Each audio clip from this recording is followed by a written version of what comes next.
4 men, 1 woman, no witnesses. What happened next would change everything. The summer of 1885 brought more than heat to that Arizona stable. It brought a reckoning that would leave 4 bodies cold by dawn and 2 lives forever intertwined. Before the gun smoke cleared and the blood dried in the dust, before a quiet cowboy became a wanted man and a boarding house keeper became his salvation, there was a moment when everything hung in the balance, a moment when courage wasn't about who drew first, it was about who refused to look away. Stay with me until the end, hit that like button, and comment your city below so I can see how far this story travels. The heat that summer didn't just shimmer, it suffocated. It pressed down on the Arizona territory like a hand over mouth and nose, stealing breath, baking the earth until it cracked open in desperate gasps for moisture that would never come. The kind of heat that made men mean and horses skittish, that turned patience to powder and set tempers ablaze over nothing more than a sideways glance or a whispered word. In the dying mining town of Redemption Gulch, where the silver had run dry 3 years prior and hope had followed it down into those exhausted veins, the heat was just another burden to bear. The boardwalks sagged, paint peeled from false-fronted buildings like sunburned skin. Half the storefronts stood empty, their windows dark and accusing, monuments to prosperity that had proven as fleeting as morning dew in the desert. Eliza Moore had watched them go, one by one. The merchants, the miners, the families who'd come chasing glitter in the dark and left with nothing but debt and disappointment.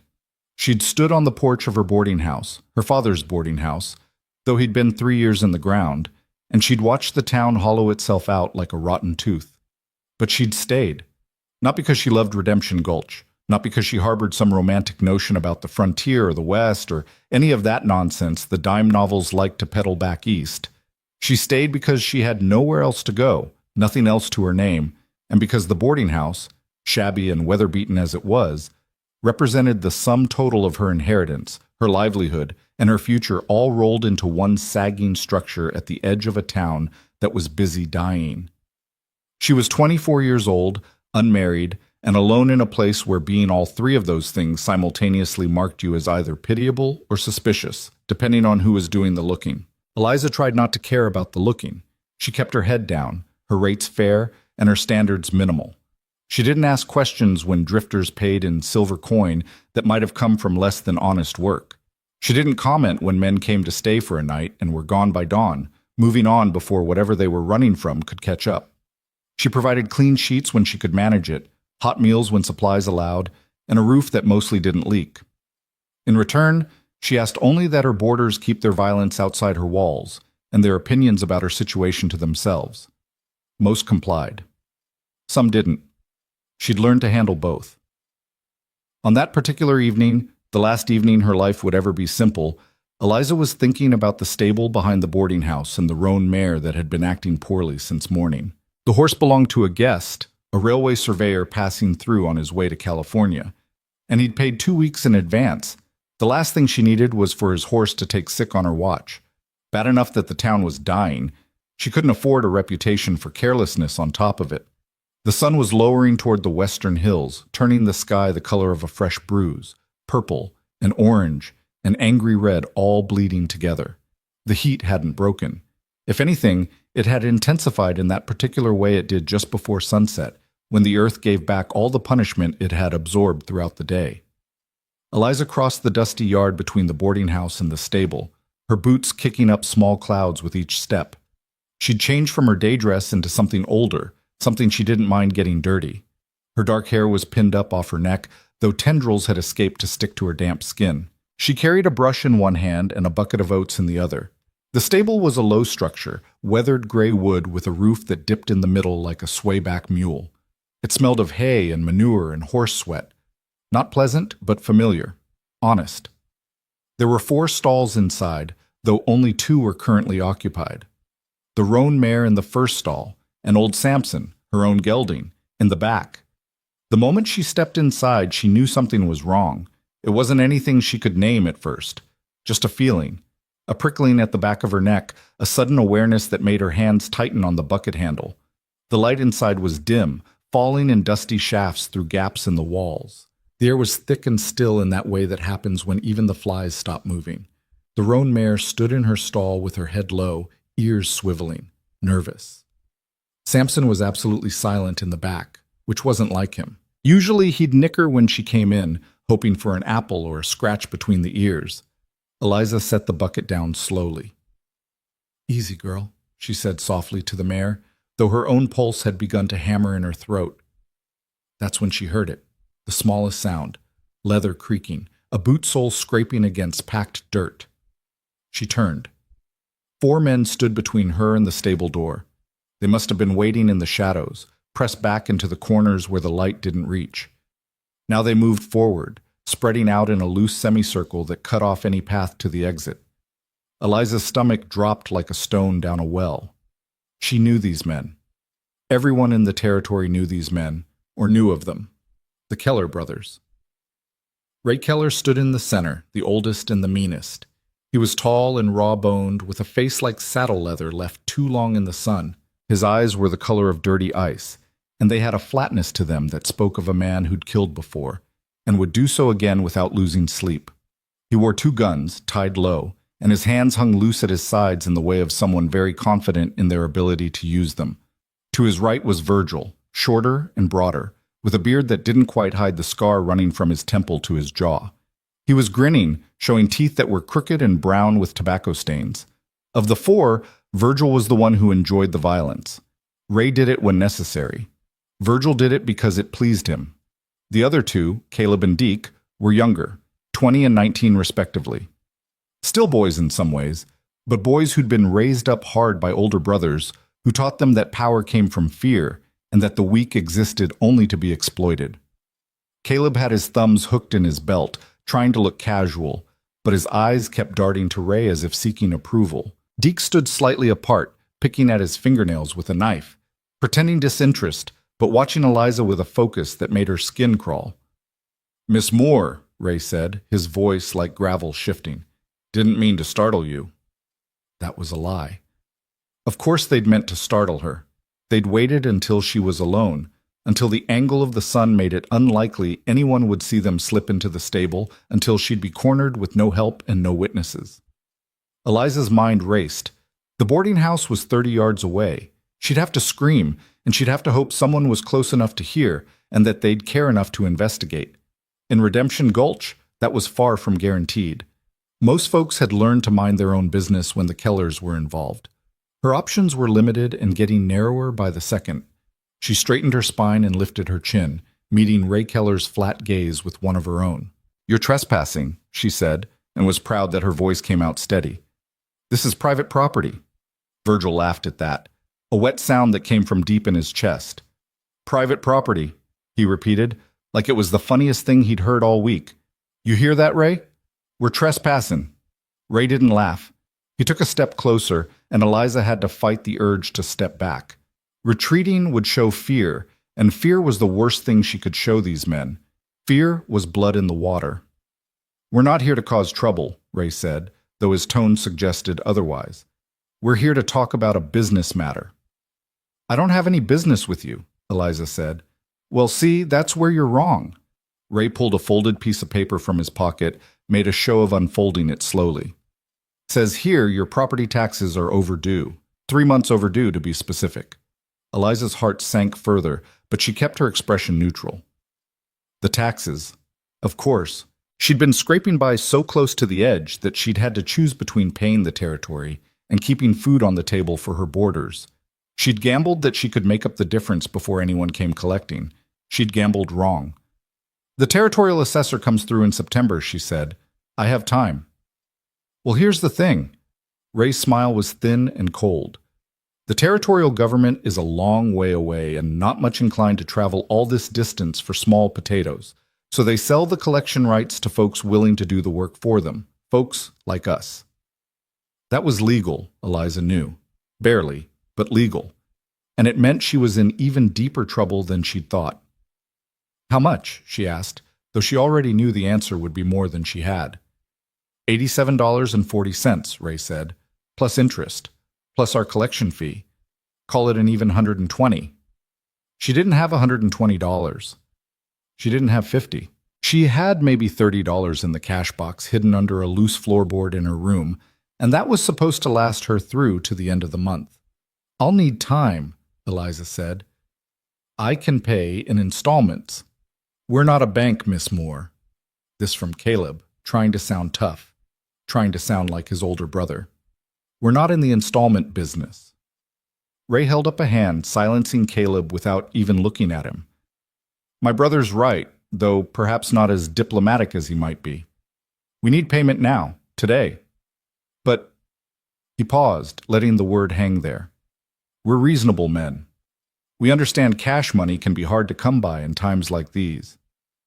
"Here it comes," Eliza thought. "Here's the real reason they're here." "We'd be willing to accept alternative arrangements," Ray continued. His eyes traveled slowly over her in a way that made her feel like she needed a bath. "A woman in your position, running a place like this all alone. Well, there's other kinds of value you might offer." The stable seemed to contract around her. The air grew thicker. Virgil had stopped grinning and was now watching her with an intensity that was somehow worse. Deke had put away his knife. Caleb was licking his lips. The mare stamped nervously in her stall.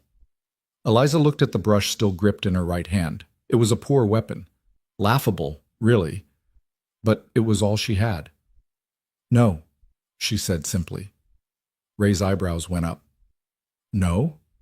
"No," Eliza repeated. "I'll find the money. I'll pay what I owe. But not like that. Never like that." For a moment no one moved. The silence stretched out, brittle and dangerous. Then Ray's expression hardened. The pretense of civility dropped away like a shed skin. "You think you have a choice here, sweetheart? You think you can just tell us no and we'll tip our hats and walk away?" "I think if you touch me, I'll scream loud enough to bring half the town running," Eliza said. Her heart was hammering so hard she could feel it in her temples, taste it in her mouth, but she kept her voice level. "And I think even in a town this far gone, there's enough decent people left who will take issue with 4 men doing violence to a woman in her own stable." "Decent people," Virgil muttered, and spat into the dirt. "Ain't no such thing." Ray took another step forward, then another. He was close enough now that Eliza could smell him, sweat and whiskey and something meaner underneath. "You're going to scream, are you?" His voice had dropped to something almost conversational. "That's your plan?" Eliza's fingers tightened on the brush handle. Her other hand hung at her side, trembling despite her best efforts. "If I have to." "Well then." Ray reached out, fast as a snake's strike, and grabbed her wrist. His grip was iron hard, his fingers digging in until she gasped. "Let's see how loud you can—" "Let her go." The voice came from the stable doorway. It was quiet, calm, almost conversational, but it cut through the tension like a blade through silk. Every head turned.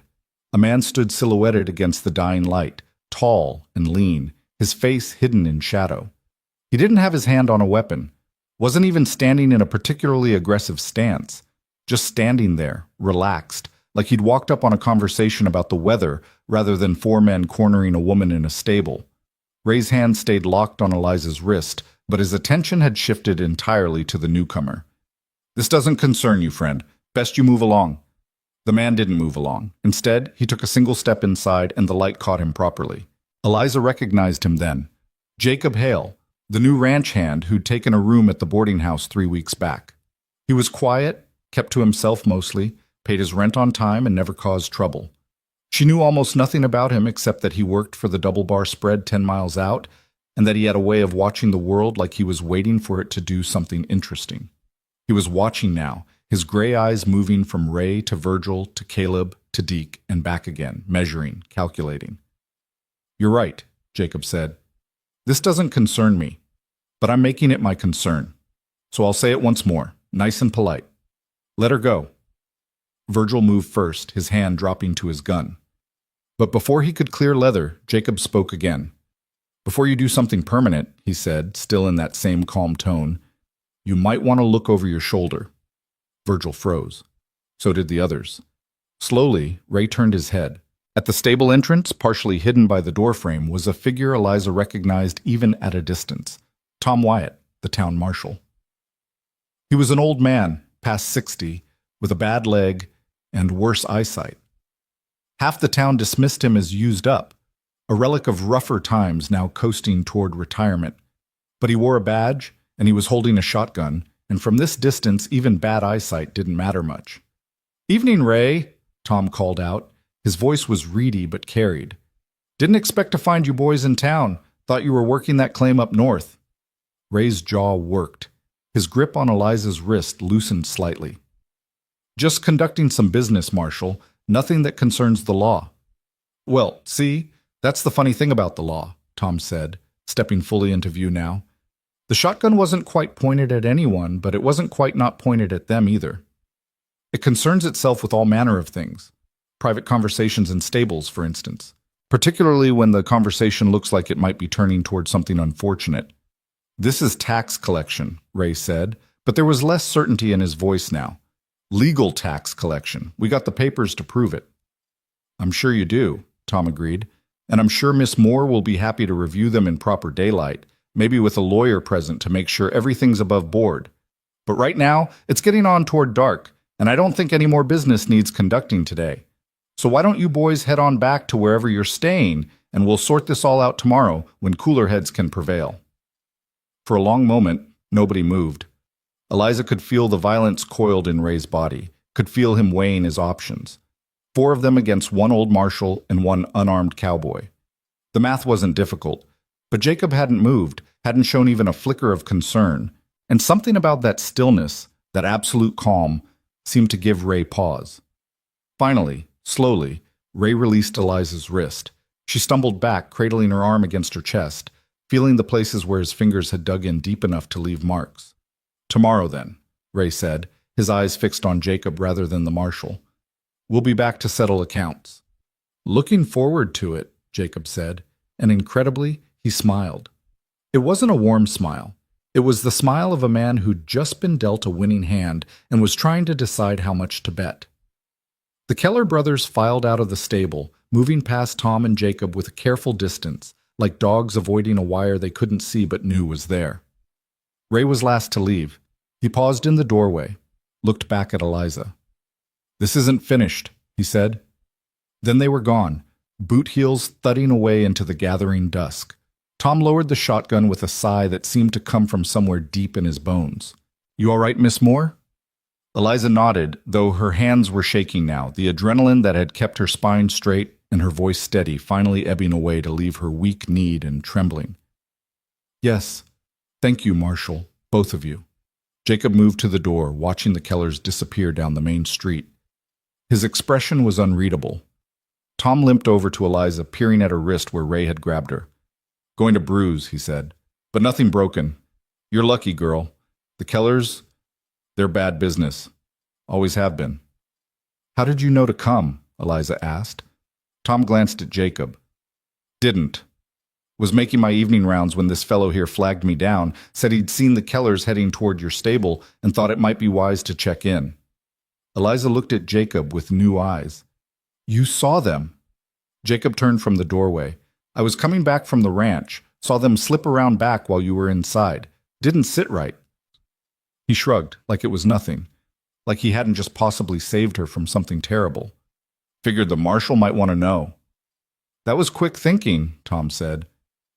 "And good timing." He looked back at Eliza. "You going to be all right here tonight? I can have someone keep watch if you're worried they might come back." Eliza shook her head. "I'll be fine. They won't try anything with you having seen them here. And besides," she managed a weak smile, "I do still have boarders, safety in numbers." Tom didn't look convinced, but he nodded. "Well, you lock your doors tonight, all of them. And if you see those boys anywhere near your property again, you come find me immediately. I don't care if it's the middle of the night." "I will. Thank you, Marshal." Tom tipped his hat, gave Jacob a long, assessing look, then limped off into the cooling evening, leaving Eliza alone in the stable with the man who'd stepped between her and disaster without being asked, without expecting anything in return. Jacob stood near the door still, his attention on the street where the Kellers had vanished. The last of the sunlight caught in his hair, turning it copper. He had a lean, weathered face, the kind of face you got from hard work and harder years. There were scars, one along his jawline, another disappearing into his collar.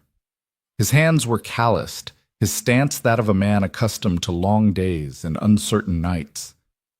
"Thank you," Eliza said again, because it seemed inadequate but necessary. Jacob looked at her finally, and she was struck again by those gray eyes. They were watchful eyes, the kind that saw more than they showed. "Don't thank me yet," he said quietly. They meant what they said. They'll be back. Tomorrow, they said. Maybe sooner. He moved away from the door, began checking the stalls, the walls, the windows with the practiced efficiency of someone who'd learned to assess threats and exits as second nature. "You really owe them that tax money?" Eliza bristled slightly. "That's my business." "It is," Jacob agreed, unruffled. "But if you don't have it, you should probably start thinking about what you're going to do when they come collecting. Because men like the Kellers, they don't take no for an answer. They'll push until something breaks." "And what would you suggest I do?" Eliza heard the edge in her own voice, the fear transmuting into anger because anger was easier than admitting how scared she'd been, how scared she still was. "Sell the place? Pack up and leave? This is all I have." Jacob finished his circuit of the stable, came to stand a few feet from her, close enough to talk quietly, far enough to not crowd. "I'm not suggesting anything. I'm just saying you should have a plan. Something better than hoping they'll go away or that the law will protect you." The marshal is one old man with a shotgun," Jacob said, not unkindly. "And the Kellers are 4 young men with a reputation and nothing to lose. If they decide they want something from you badly enough, Tom Wyatt won't be able to stop them, not long term." Eliza wanted to argue, but she knew he was right. Tom had helped tonight, but he couldn't stand guard over her property day and night. And the Kellers knew that as well as she did. "So what do I do?" she asked, and hated how small her voice sounded. Jacob was quiet for a moment, thinking. Then, "You could leave town, tonight even. Pack what you can carry and catch the stage west. Start over somewhere they won't follow. Run away." "Survive," Jacob corrected. "There's no shame in knowing when you're outmatched." Eliza shook her head. "I can't. I won't. This place is all I have left of my father, all I have left of my life before everything went wrong. If I leave, they win, and I'll have nothing." "Better nothing than—" Jacob trailed off, but the implication was clear. "I'll find the money," Eliza said, with more confidence than she felt. "I'll figure something out.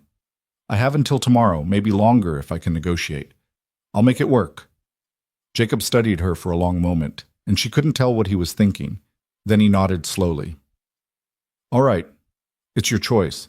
But for what it's worth, you might want to keep something more substantial than a brush handy, just in case talking doesn't work." He moved toward the door, and Eliza realized he was leaving, the stranger who'd stepped into her disaster and pulled her back from the brink. "Mr. Hale," she called out. He paused, looked back. "Why did you help me? You don't know me. You don't owe me anything." Jacob was quiet for a beat. Then he said, "Because someone should have, and there wasn't anyone else around to do it." It wasn't a declaration of heroism or chivalry. It was simpler than that and somehow more true. He'd helped because it was the right thing, because he'd been there and she'd needed help. Nothing more complicated than that. "Well," Eliza said, "thank you. Truly." Jacob touched the brim of his hat in a gesture that might have been a nod, or a salute, or just acknowledgement. Then he was gone, his footsteps fading across the yard toward the boarding house. Eliza stood alone in the stable with the restless mare and the silent gelding and the dying light filtering through the gaps in the walls. Her wrist throbbed where Ray had grabbed her. Her hand still shook. Her mind raced with calculations and fears and desperate half-formed plans.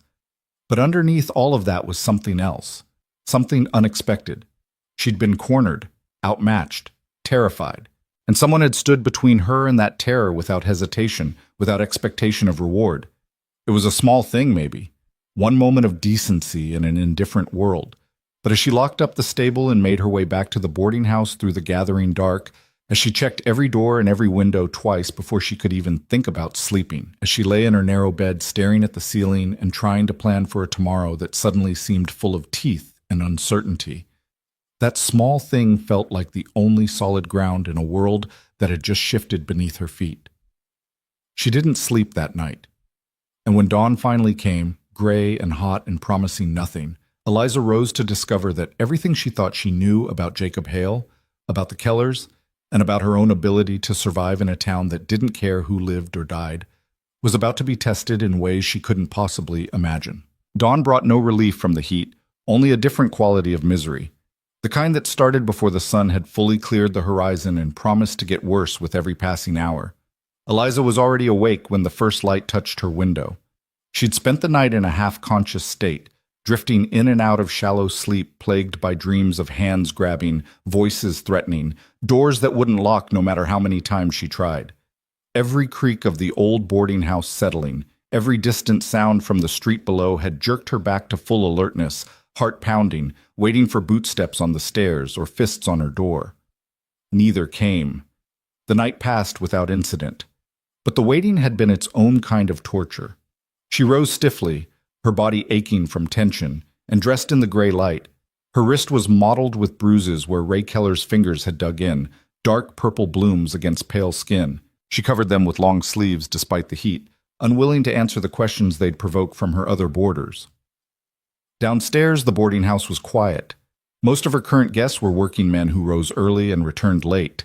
By the time she reached the kitchen to start breakfast, the surveyor had already left for the day, his bedroll neatly stowed and his coffee cup washed and set to dry.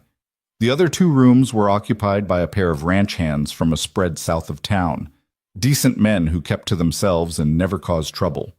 And then there was Jacob Hale. She found him in the small dining room, seated at the table nearest the window where he could watch the street. He had a cup of coffee in front of him, still steaming, and a book open beside it. He looked up when she entered, and something flickered across his face, concern, maybe, or assessment. "Morning," he said. "Morning," Eliza replied. She moved to the stove, began pulling out flour and lard for biscuits, grateful for something to do with her hands. "You're up early?" "Couldn't sleep," Jacob said simply. Then, after a pause, "You?" "Same." He nodded like that was answer enough, which it was. They both knew what had kept them wakeful, the same thing that was sitting between them now like an uninvited guest at the table.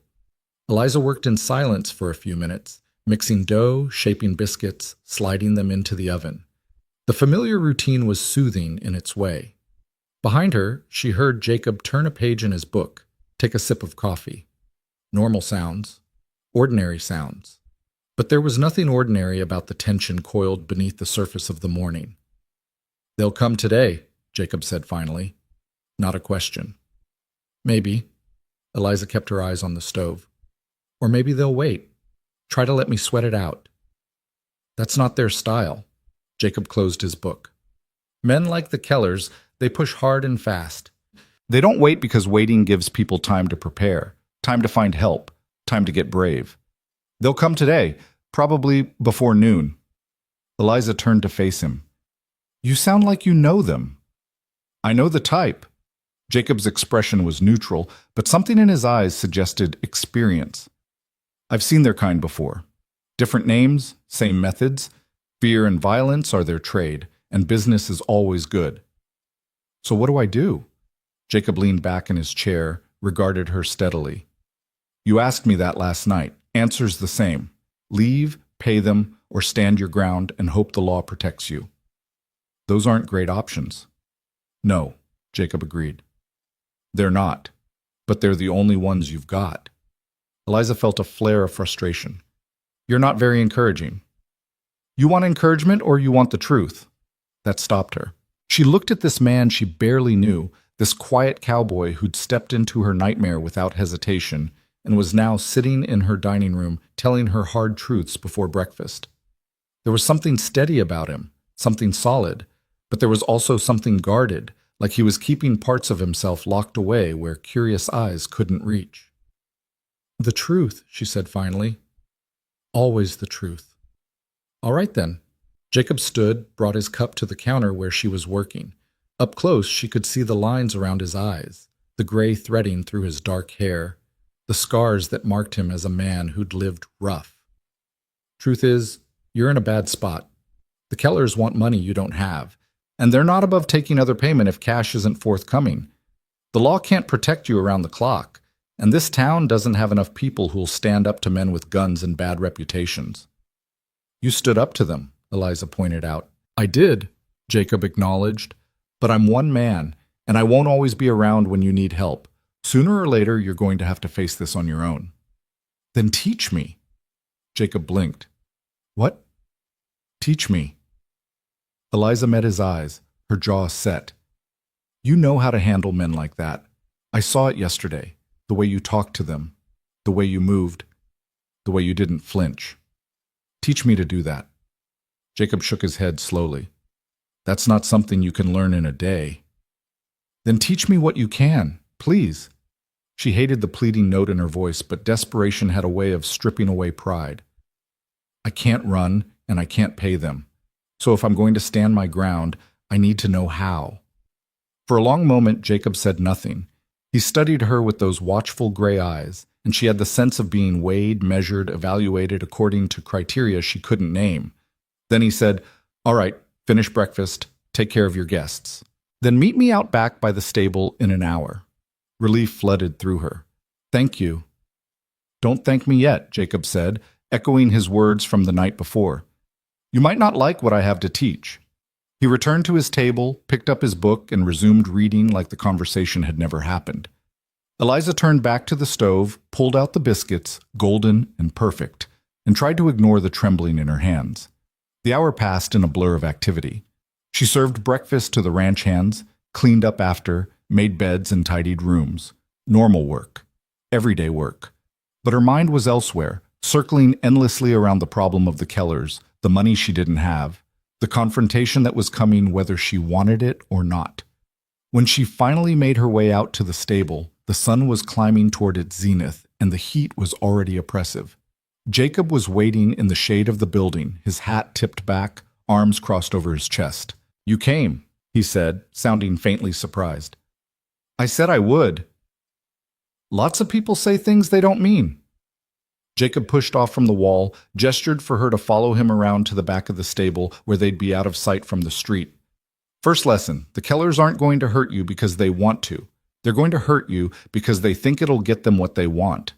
Everything they do is about power, taking it, keeping it, making sure everyone knows they have it. I understand that, Eliza said. Understanding it and knowing how to use it are different things. Jacob picked up a piece of kindling from the ground, held it between his hands. When they come today, and they will come, they're going to try to intimidate you again. Get you scared, get you compliant. Ray will do most of the talking. He's the leader, the one who makes the decisions. The others will back him up, but they're following his lead. So I focus on Ray. No. Jacob snapped the kindling in half, tossed the pieces aside. You don't focus on any of them. You focus on yourself. Your posture, your voice, your words. You show fear, you lose. You show anger, you lose. You need to show calm, not weakness, not aggression, just calm certainty that you're in the right and they're not going to move you. That's what you did yesterday. That's what worked yesterday, Jacob corrected. Might not work today. Might make them angrier, but it's the only play you've got that doesn't end with you running or bleeding. Eliza swallowed hard. Show me. For the next hour, Jacob drilled her relentlessly. He made her practice standing, spine straight, shoulders back, weight balanced. Made her practice speaking, clear voice, no wavering, no rushing. Made her practice eye contact, meeting a gaze without flinching away, without challenging, just steady acknowledgement. You're not trying to win a fight, he explained. You're trying to make them think twice about starting one. Big difference. He made her imagine scenarios, made her respond to threats both verbal and implied. When she stammered or looked away or let her voice shake, he'd stop her, make her try again. He wasn't cruel about it, but he wasn't gentle either. He pushed her the way you'd push someone who was about to walk into danger and needed to be ready. Again, he said for what felt like the 100th time. I'm Ray Keller.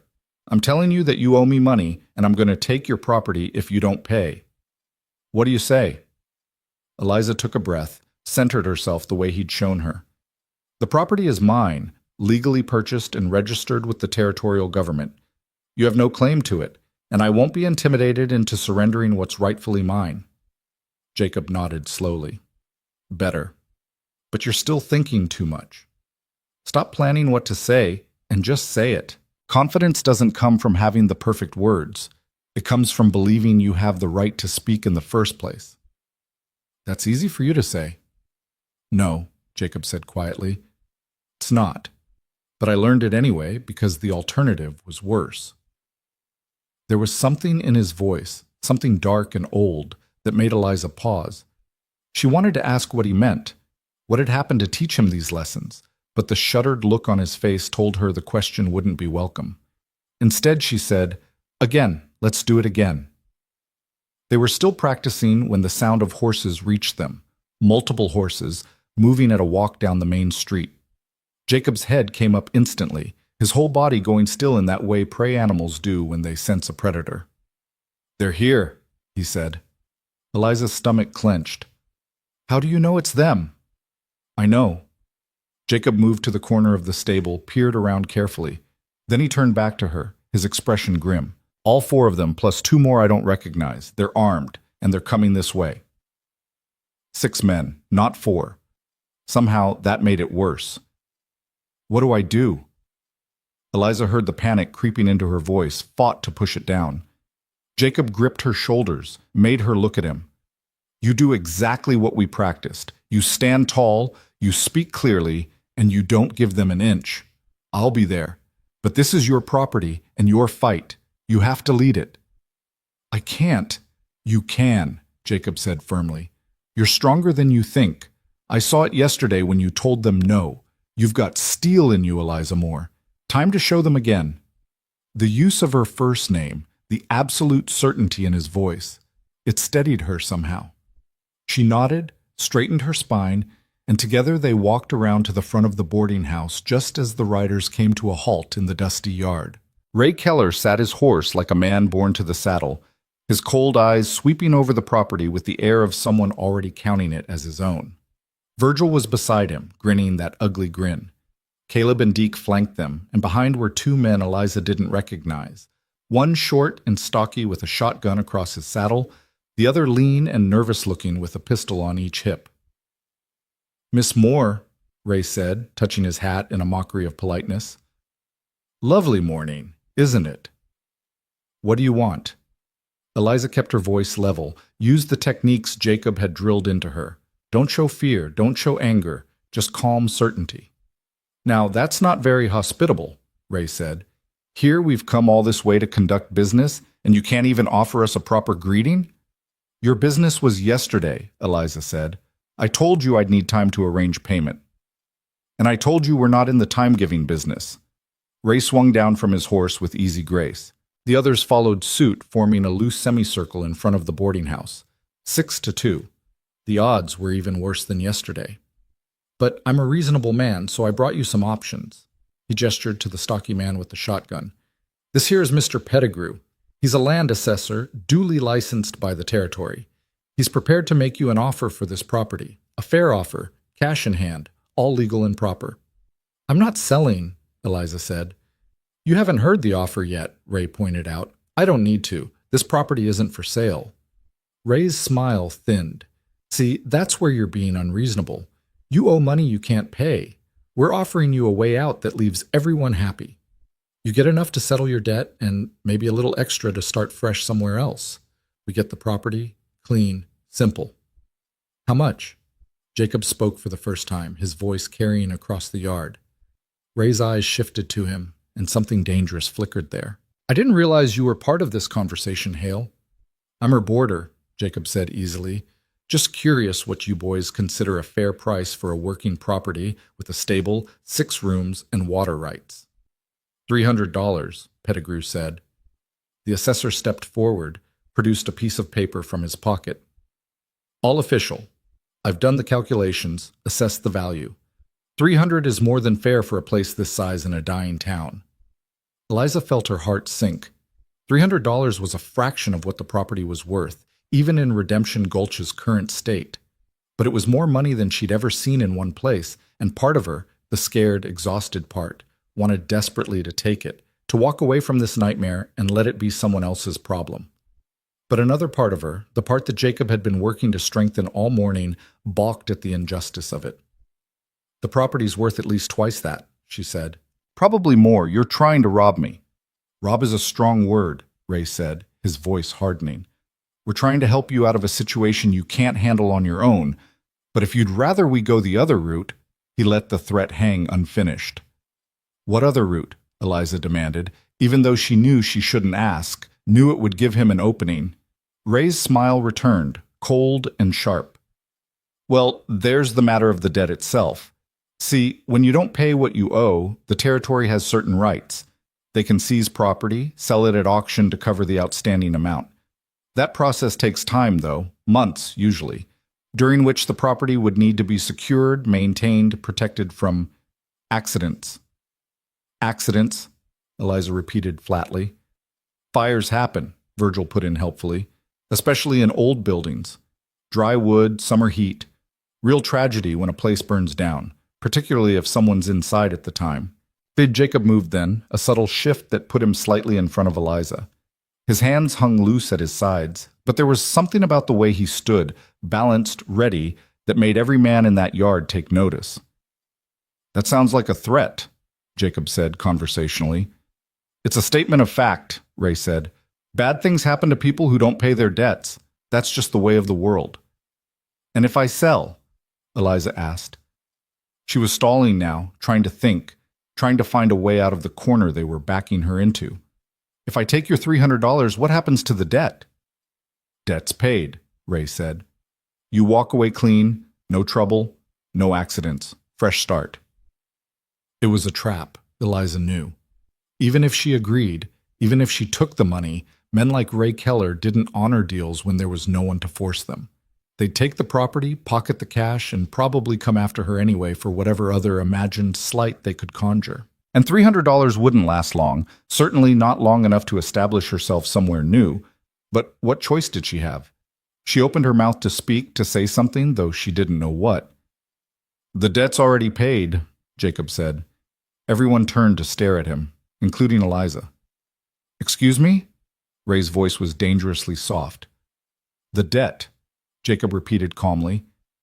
"It's paid. I settled it this morning with the Territorial Assessor's Office in Tucson. Sent a wire transfer for the full amount owed plus interest. Miss Moore's property is clear." Eliza's mind reeled. That was impossible, wasn't it? The assessor's office was 200 miles away in Tucson. Even if Jacob had somehow paid the debt, and where would he have gotten that kind of money? There was no way to verify it, no way to prove. "You're lying," Ray said flatly. Jacob shrugged. "Wire the assessor's office if you don't believe me. They'll confirm the payment was received, which means you boys no longer have any legal claim to this property or any business with Miss Moore. Unless you'd like to argue the point with the territorial government." Ray's face had gone dark with fury. Beside him, Virgil's hand was hovering near his gun. The other men shifted nervously, sensing the mood turning violent. "You're lying," Ray said again, but there was less certainty in it now. Because the thing was, Jacob might not be lying, and if he wasn't, if the debt really was paid, then everything Ray had planned, the intimidation, the forced sale, the easy profit, would evaporate like spit on a hot rock. "Only one way to find out," Jacob said. "Send someone to check. Of course, that'll take a few days. In the meantime, I'd suggest you boys move along before Marshal Wyatt comes by on his rounds and starts wondering why 6 armed men are loitering on private property making threats." For a long, terrible moment, no one moved. The tension was so thick Eliza could taste it, metallic and sharp on her tongue. She could see Ray calculating, weighing his options. Could he call Jacob's bluff? Could he risk it? Then Pettigrew cleared his throat. "If the debt's been paid," he said carefully, "then there's no sale to be made. I got other properties to assess. I'm not interested in getting crossways with the territorial government over a bad deal." "Shut up," Ray snarled at him, but the damage was done. The assessor had broken ranks, introduced doubt into what should have been a simple shakedown. Ray turned back to Jacob, his cold eyes glittering with something between rage and grudging respect. "If you're lying to me, Hale, I'll make you regret it." "Not lying," Jacob said. But you're welcome to wait around and find out. Or you can ride out now and save yourself the embarrassment. Another beat of silence. Then Ray swung back into his saddle with jerky, angry movements. "This isn't over," he said, staring down at Jacob. "Nobody makes me look like a fool." "Then stop acting like one," Jacob replied, and Eliza's breath caught because surely that would push things past talking into shooting. But Ray just jerked his horse's head around and spurred away down the street, his brothers and hired men scrambling to follow. In seconds they were gone, leaving only dust and hoof prints and the echo of receding hoofbeats.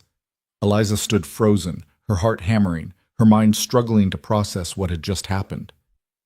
They were gone. The Kellers were actually gone. She turned to Jacob. "Did you really?"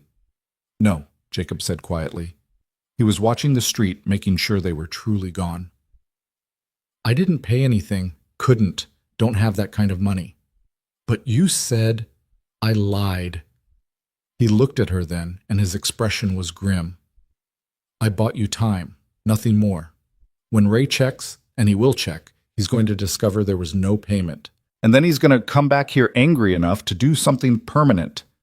The relief Eliza had felt drained away like water through a sieve. "So we're worse off than before." "Maybe," Jacob allowed. "Or maybe by the time he figures it out, we'll have found another solution." "Like what?" "I don't know yet." Jacob finally relaxed his stance slightly, but his eyes never stopped scanning the street. "But I know this. You stood up to them twice now. You didn't fold, didn't run. That matters. That means something." "It means I've made them angrier," Eliza said bitterly. "It means you've shown them you're not easy prey," Jacob corrected. "Men like the Kellers, they'll go after the easiest target first. If you make it hard enough, sometimes they'll move on to someone who won't fight back." "And if they don't move on?" Jacob was quiet for a moment. Then he said, "Then we'll figure something else out. Together, if you'll have the help." Eliza looked at this man who'd come to her defense twice now, who'd taught her to stand tall and speak clearly, who'd just bluffed 6 armed men with nothing but his wits and his willingness to step into danger. She barely knew him, didn't know where he'd come from or what demons he might be carrying, but she knew he'd stood beside her when no one else would. "Why are you doing this?" she asked. "Really? You could walk away right now, collect your things, be gone before they come back. Why stay?" Jacob considered the question. "You asked me that yesterday, too. And you gave me a non-answer."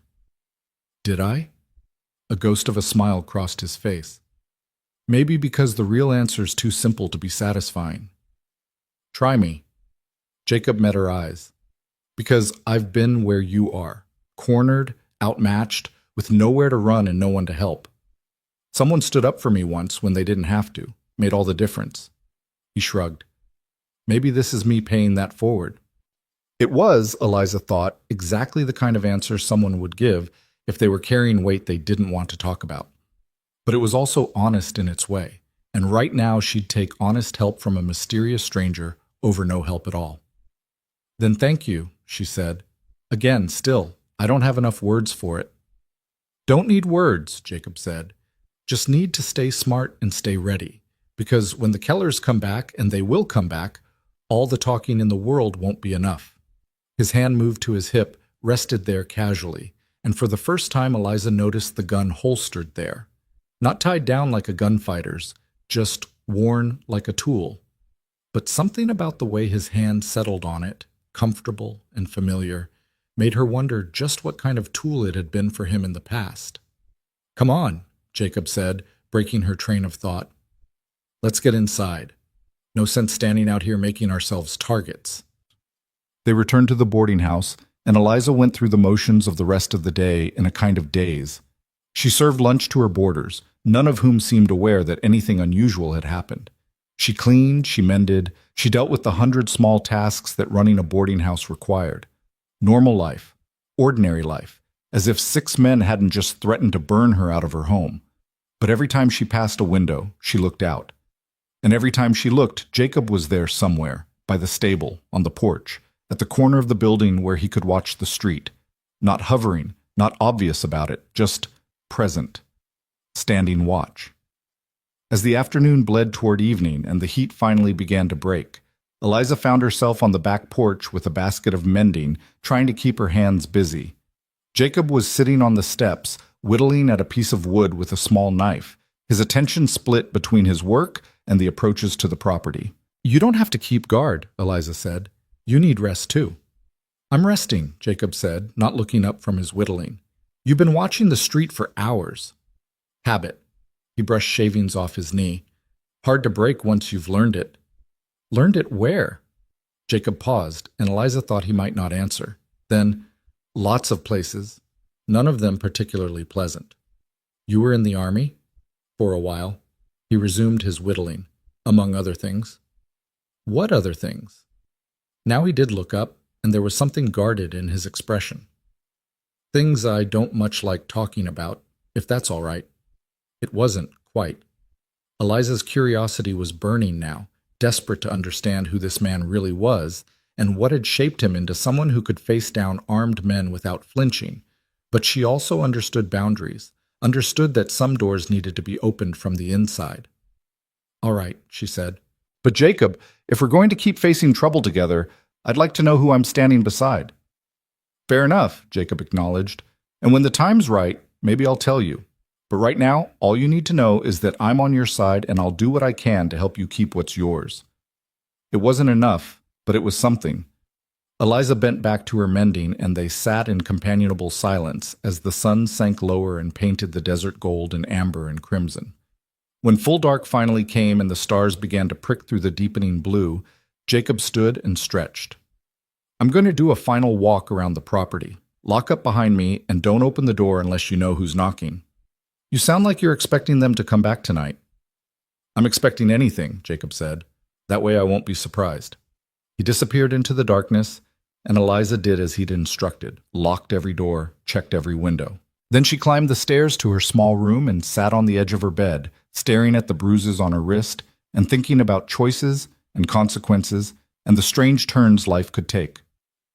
24 hours ago, she'd been alone and terrified, facing down 4 men in a stable with nothing but a brush and her pride. Now she had an ally. Mysterious, guarded, but steady as bedrock. It should have been comforting. Instead, it made her realize how much worse things could still get. Because Jacob was right about one thing. The Kellers would come back, and when they did, all the bluffing and bravery in the world might not be enough to stop what was coming. She lay down without undressing, too tired and too wired to bother with the niceties. Through her window, she could see Jacob making his rounds, a shadow moving through shadows, ever watchful. And for the first time since her father died and left her alone in this hard place, Eliza allowed herself to feel something she'd thought she'd lost forever. The possibility, however fragile, however uncertain, that she might not have to face the darkness alone. Sleep, when it finally came, was thin and troubled. Eliza woke twice in the night to sounds that turned out to be nothing. Wind rattling a loose shutter, a cat yowling somewhere in the distance. Each time her heart would race and she'd lie there in the darkness listening, waiting for the crash of breaking glass or the thud of boots on the stairs that never came. The third time she woke, it was to silence so complete it seemed unnatural. She sat up slowly, her nightgown damp with sweat despite the cooling night air, and looked out her window. The moon was high and nearly full, painting everything in shades of silver and shadow. The street below was empty. No movement, no sound. Just that eerie, breathless quiet that sometimes settles over a place right before everything goes to hell. She was reaching for her robe when she heard it, the distant thunder of horses moving fast, multiple riders coming hard from the east. Her stomach clenched. The Kellers, maybe, coming back under cover of darkness to make good on their threats. Or someone else. Some new trouble the night had decided to deliver. Eliza crossed to the window and pressed close to the glass, trying to see. The riders came into view a moment later, 4. No, 5 of them, pushing their horses at a pace that spoke of urgency or fear. They didn't slow as they passed the boarding house, didn't even glance at it, just kept going, heading west toward the edge of town and the open desert beyond, running from something or toward something. Either way, it set her nerves jangling. She didn't sleep again after that, just lay in her bed watching the square of moonlight on her floor slowly shift as the hours crawled past until finally the darkness began to thin and the gray promise of dawn touched her window.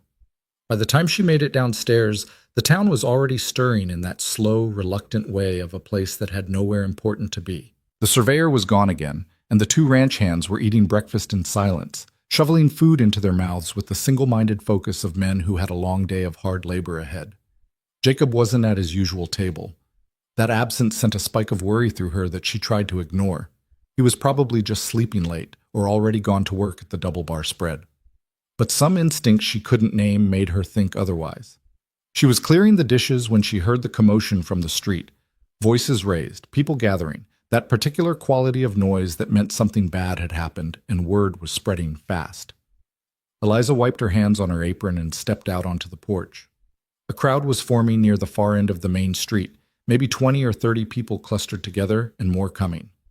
She could see Marshal Tom Wyatt in the middle of it all, his old frame hunched, his face grave. One of the ranch hands came out behind her, drawn by the same pull of morbid curiosity that was drawing everyone else. "What's going on?" he asked. "I don't know," Eliza said. "But I'm going to find out." She walked toward the crowd, her unease growing with every step. People were talking in low, urgent voices, the words tumbling over each other so she couldn't make out specifics. But she caught fragments, dead, all 4 of them, outside town, shot to pieces. Her blood went cold.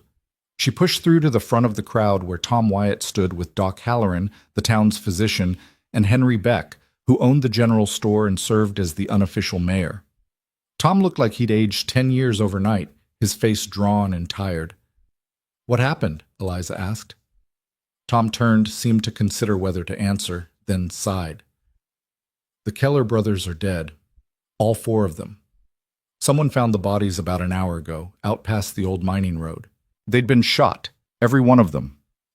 The words hit Eliza like a physical blow. Dead. The Kellers were dead. The men who'd cornered her, threatened her, promised to come back and finish what they'd started. They were gone. Just like that, between one sunset and one sunrise. "How?" she heard herself ask. "That's what we're trying to figure," Tom said.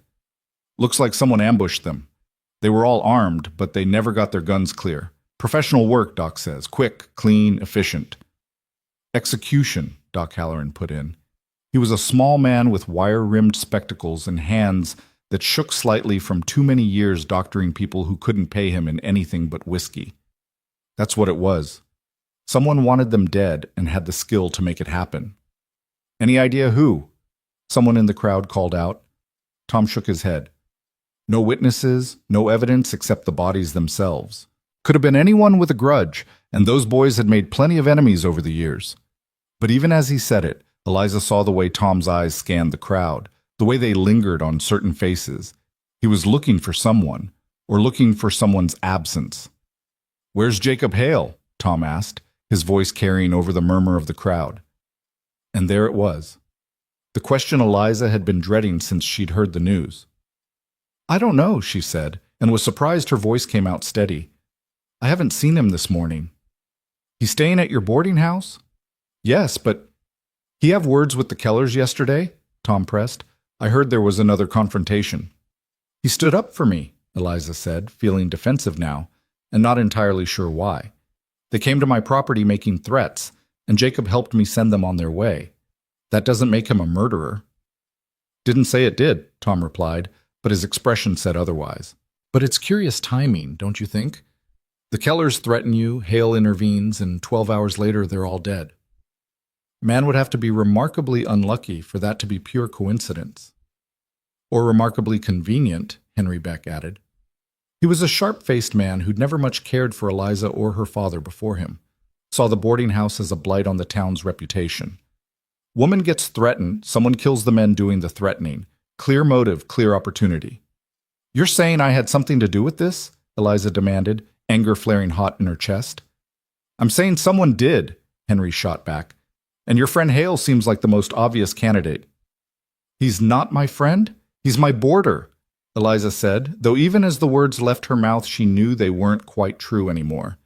"And you're making accusations without a shred of proof." "Then where is he?" Tom asked quietly. "If he's got nothing to hide, where'd he go?" Eliza had no answer for that.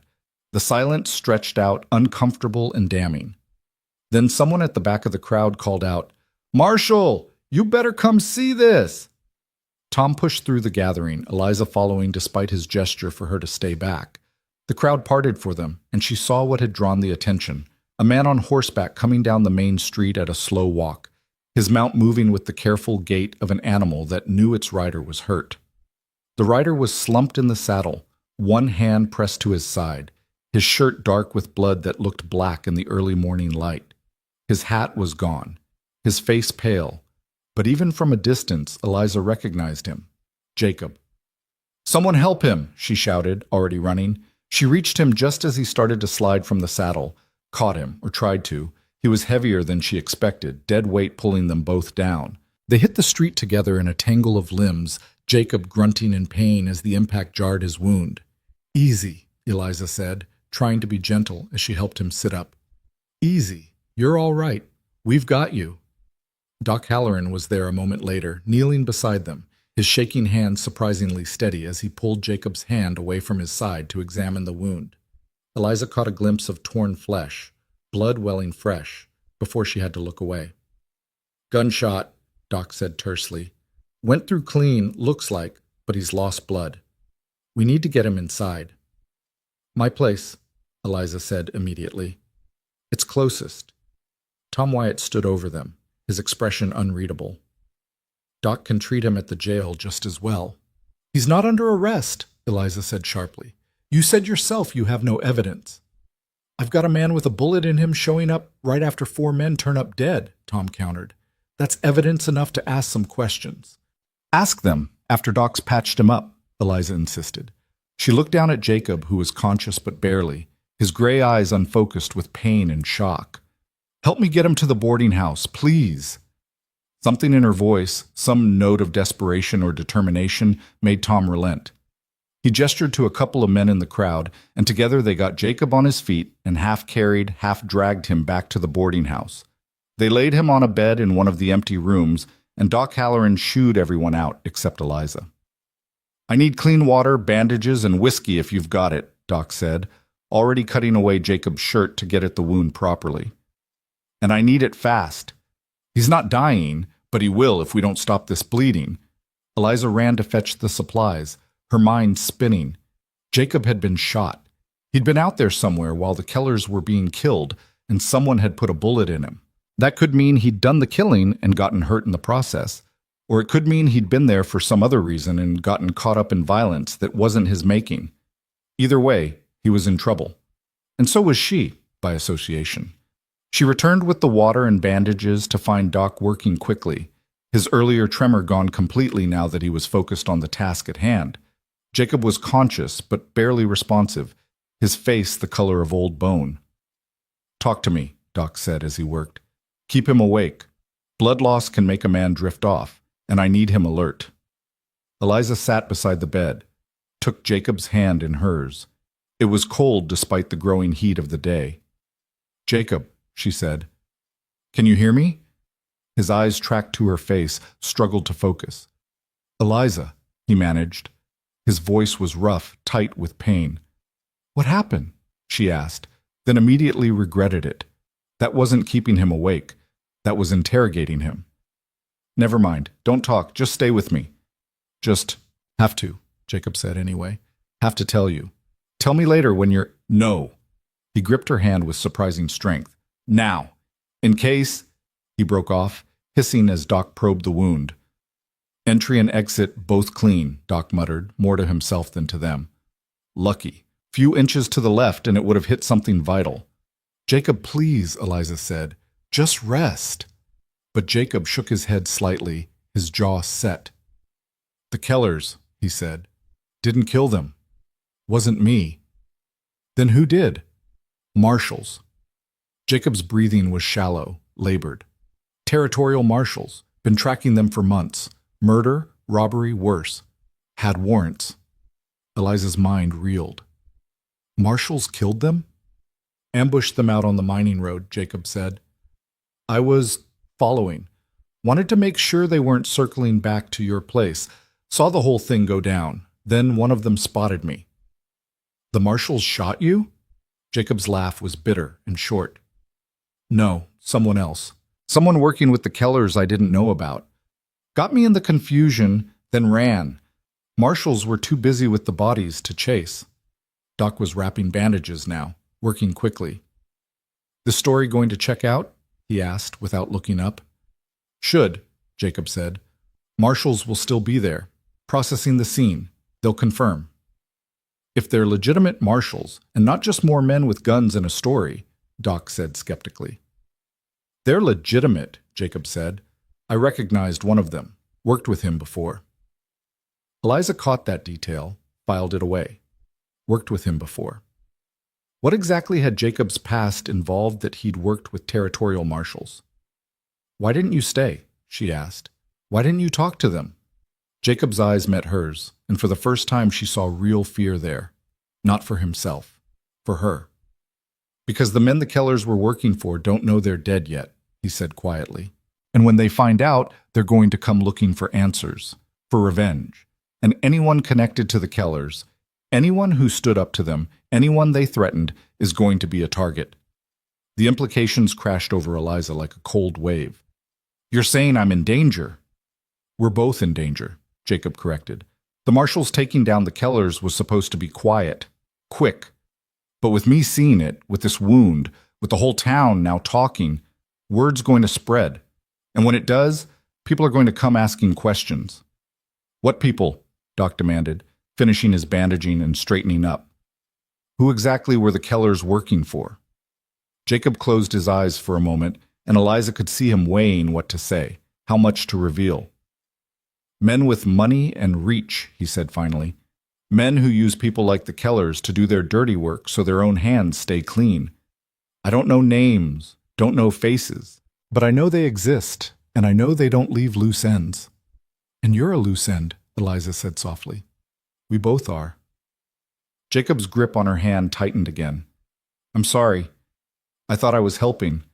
Thought if I watched them, if I made sure they didn't come back for you, that would be enough. But I made it worse.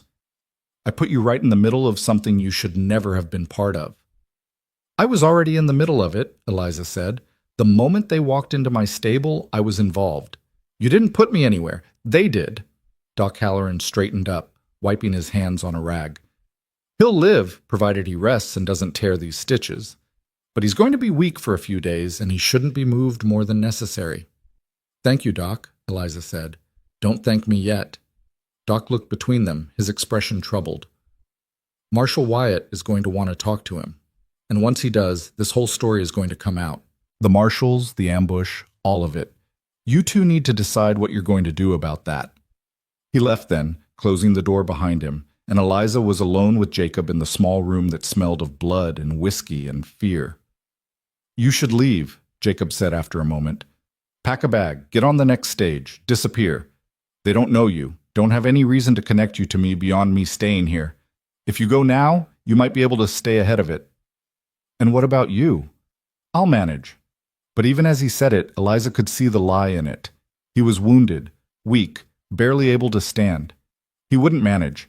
He'd be a sitting target for whoever came looking. No, Eliza said.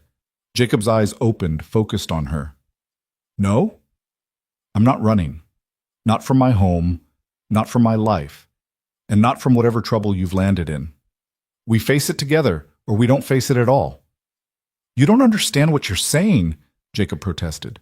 These aren't men like the Kellers, small-time thugs with more violence than sense. These are people with resources, connections. They can reach anywhere, hurt anyone.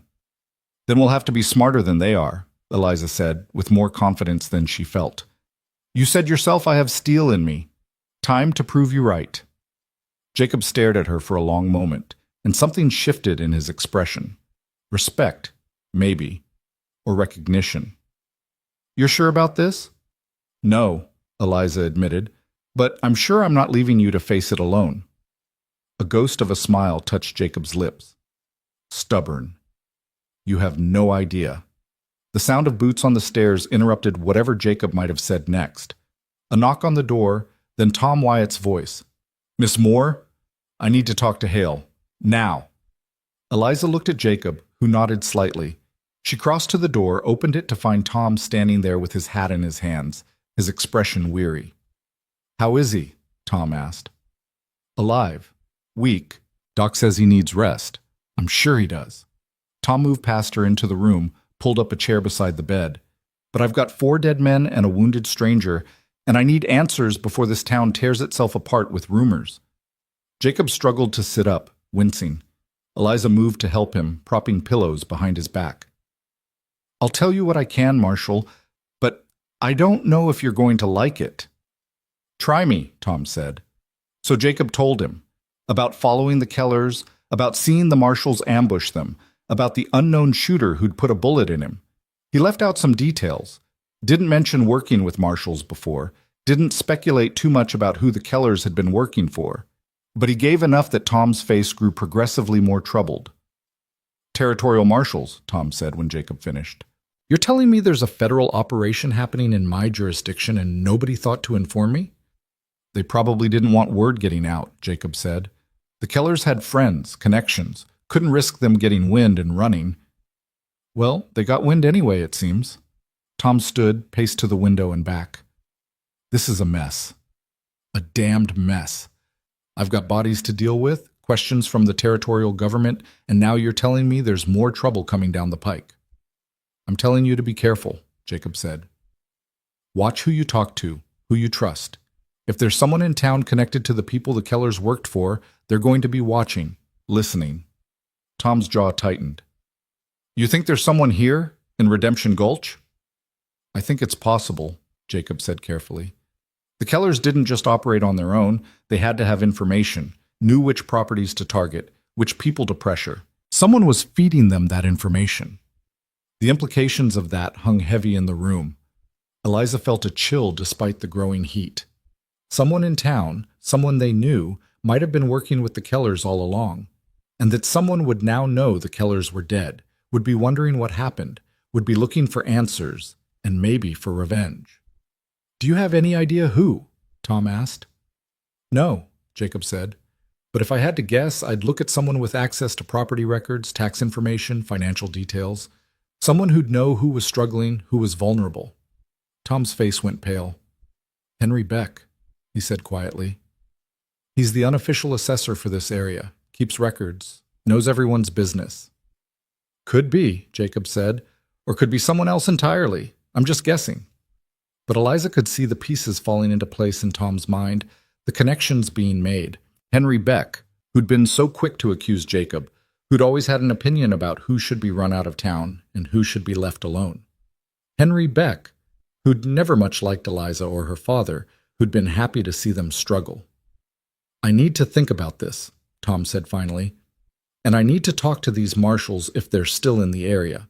In the meantime, Hale, you don't leave town, and Miss Moore, you keep your eyes open. If what you're saying is true, you're both in danger until we figure out who's behind this."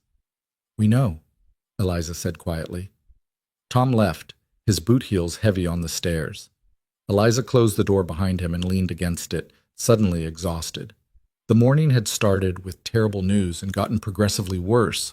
4 men were dead, Jacob was wounded, and somewhere out there were people who meant them harm. "You should still leave," Jacob said from the bed. His eyes were closed, his face tight with pain despite the laudanum Doc had given him. "It's not too late." "Yes, it is," Eliza said. "It was too late the moment they walked into my stable. I'm in this now, for better or worse." She crossed back to the bed, sat in the chair Tom had vacated. Jacob's breathing had grown slower, deeper. The laudanum was taking hold, pulling him down into sleep. "Eliza," he murmured, already half gone. "I'm here. Thank you. For not running, for—" His words trailed off into nothing. "Rest," Eliza said softly. "I'll keep watch." And she did. Sat there beside his bed as the morning bled into afternoon, as the heat built and the town outside went about its business of processing the violent deaths of 4 men nobody would mourn. She watched Jacob sleep, saw the pain lines in his face relax slightly as the medicine did its work. 3 days passed in a strange sort of limbo. Jacob recovered slowly, his strength returning by inches. The territorial marshals came through, confirmed his story, took statements, and asked questions that Tom Wyatt didn't have good answers for. They were polite but distant, professional men doing a job they clearly wanted finished as quickly as possible. They told Tom that the Kellers had been wanted for 3 murders, 2 bank robberies, and a string of assaults across 2 territories. They'd been tracking them for 6 months, waiting for the right moment to make their move. The fact that Jacob had witnessed the takedown was unfortunate, but not disastrous. They took his statement, warned him to keep his mouth shut about the details, and left town as quietly as they'd arrived. But their presence had been noticed. Word spread. And with it came questions, suspicions, fears. Henry Beck closed his store for 2 days, claiming illness. When he reopened, he was quiet and withdrawn, jumping at shadows. Tom Wyatt watched him but made no accusations, not without proof. The other boarders at Eliza's place gave Jacob a wide berth, spoke to him in careful, neutral tones like he was something wild that might bite if startled.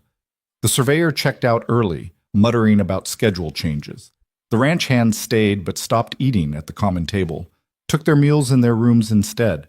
And through it all, Eliza kept the boarding house running, kept her head down, and tried to pretend that everything was normal when nothing felt normal anymore. On the 4th morning after the shooting, she woke to find Jacob dressed and standing by the window of his room, looking out at the street below. "You shouldn't be up," she said from the doorway. "Can't lie in bed forever," Jacob replied without turning. His voice was stronger now, though he still moved carefully, favoring his wounded side. "Besides, staying in one place too long makes me nervous." "The marshals said to stay put." "The marshals left." Jacob finally turned to face her, and they took their protection with them. "We're on our own now." "So what do we do?" Jacob was quiet for a moment. Then he said, "I have to leave. Tonight. Maybe tomorrow. Before whoever's looking for answers finds me." Eliza's stomach dropped. She'd known this was coming, had seen it building in the way Jacob watched the street, the way his hand would drift to where his gun would be if he wore it openly. But hearing him say it made it real in a way she'd been avoiding. "Where will you go?" "North, probably. Colorado, maybe Montana. Somewhere far enough that they won't think to look." "And what about me?" The question came out smaller than she'd intended. Jacob crossed to her, moved with care, but with purpose. "You stay here. Keep your head down. In a few weeks, this will all blow over and you can go back to your life." "My life?" Eliza repeated. "You mean running a boarding house in a dying town, waiting for the next group of men with guns to decide I'm easy prey?" "It's better than being hunted across 2 territories," Jacob said quietly. "Is it?" Eliza met his eyes. "Because from where I'm standing, neither option looks particularly appealing." Jacob studied her, and she could see him working through something, some calculation or decision. "What are you saying?" "I'm saying maybe I don't want to stay here," Eliza said, the words tumbling out before she could stop them. "Maybe I want to go somewhere new, somewhere I'm not just my father's daughter running his failed business, somewhere I can be something more than alone and afraid." "Eliza, take me with you," she said, and was shocked at her own boldness. "When you leave, let me come. I can help. I can work. I can—" "No." Jacob's voice was firm. "Absolutely not. You don't know what you're asking." "I know exactly what I'm asking," Eliza shot back. "I'm asking for a chance, a choice, something other than waiting here for the next disaster to find me." "Running with me is the disaster," Jacob said. "I've got enemies I can't name chasing debts I can't pay. That's no life for anyone, especially not a woman," Eliza finished. "Because I'm too delicate, too weak?" "Because you deserve better," Jacob said, and there was something raw in his voice now. "You deserve to stay here in your home with your business and build a life that's yours. Not running, not hiding, not looking over your shoulder every minute of every day. That's not living, that's survival. And I won't drag you into it." They stood there in the small room, the morning light falling between them, and Eliza felt something crack open in her chest. He was right, of course. Going with him would be madness.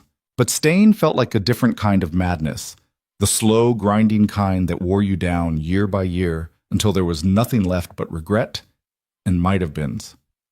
"Then I'll sell the boarding house," she heard herself say. "Sell it, take what I can get, and start fresh somewhere else on my own terms." Jacob looked at her like she'd just announced plans to walk into a lion's den. You don't mean that. Don't I? Eliza moved past him to the window, looked out at the town she'd known all her adult life. What's keeping me here, really? Memories of my father? This place killed him with worry and debt, responsibility to a business that barely breaks even, pride and ownership of property that's more burden than blessing? Tell me, Jacob, what am I fighting so hard to hold on to?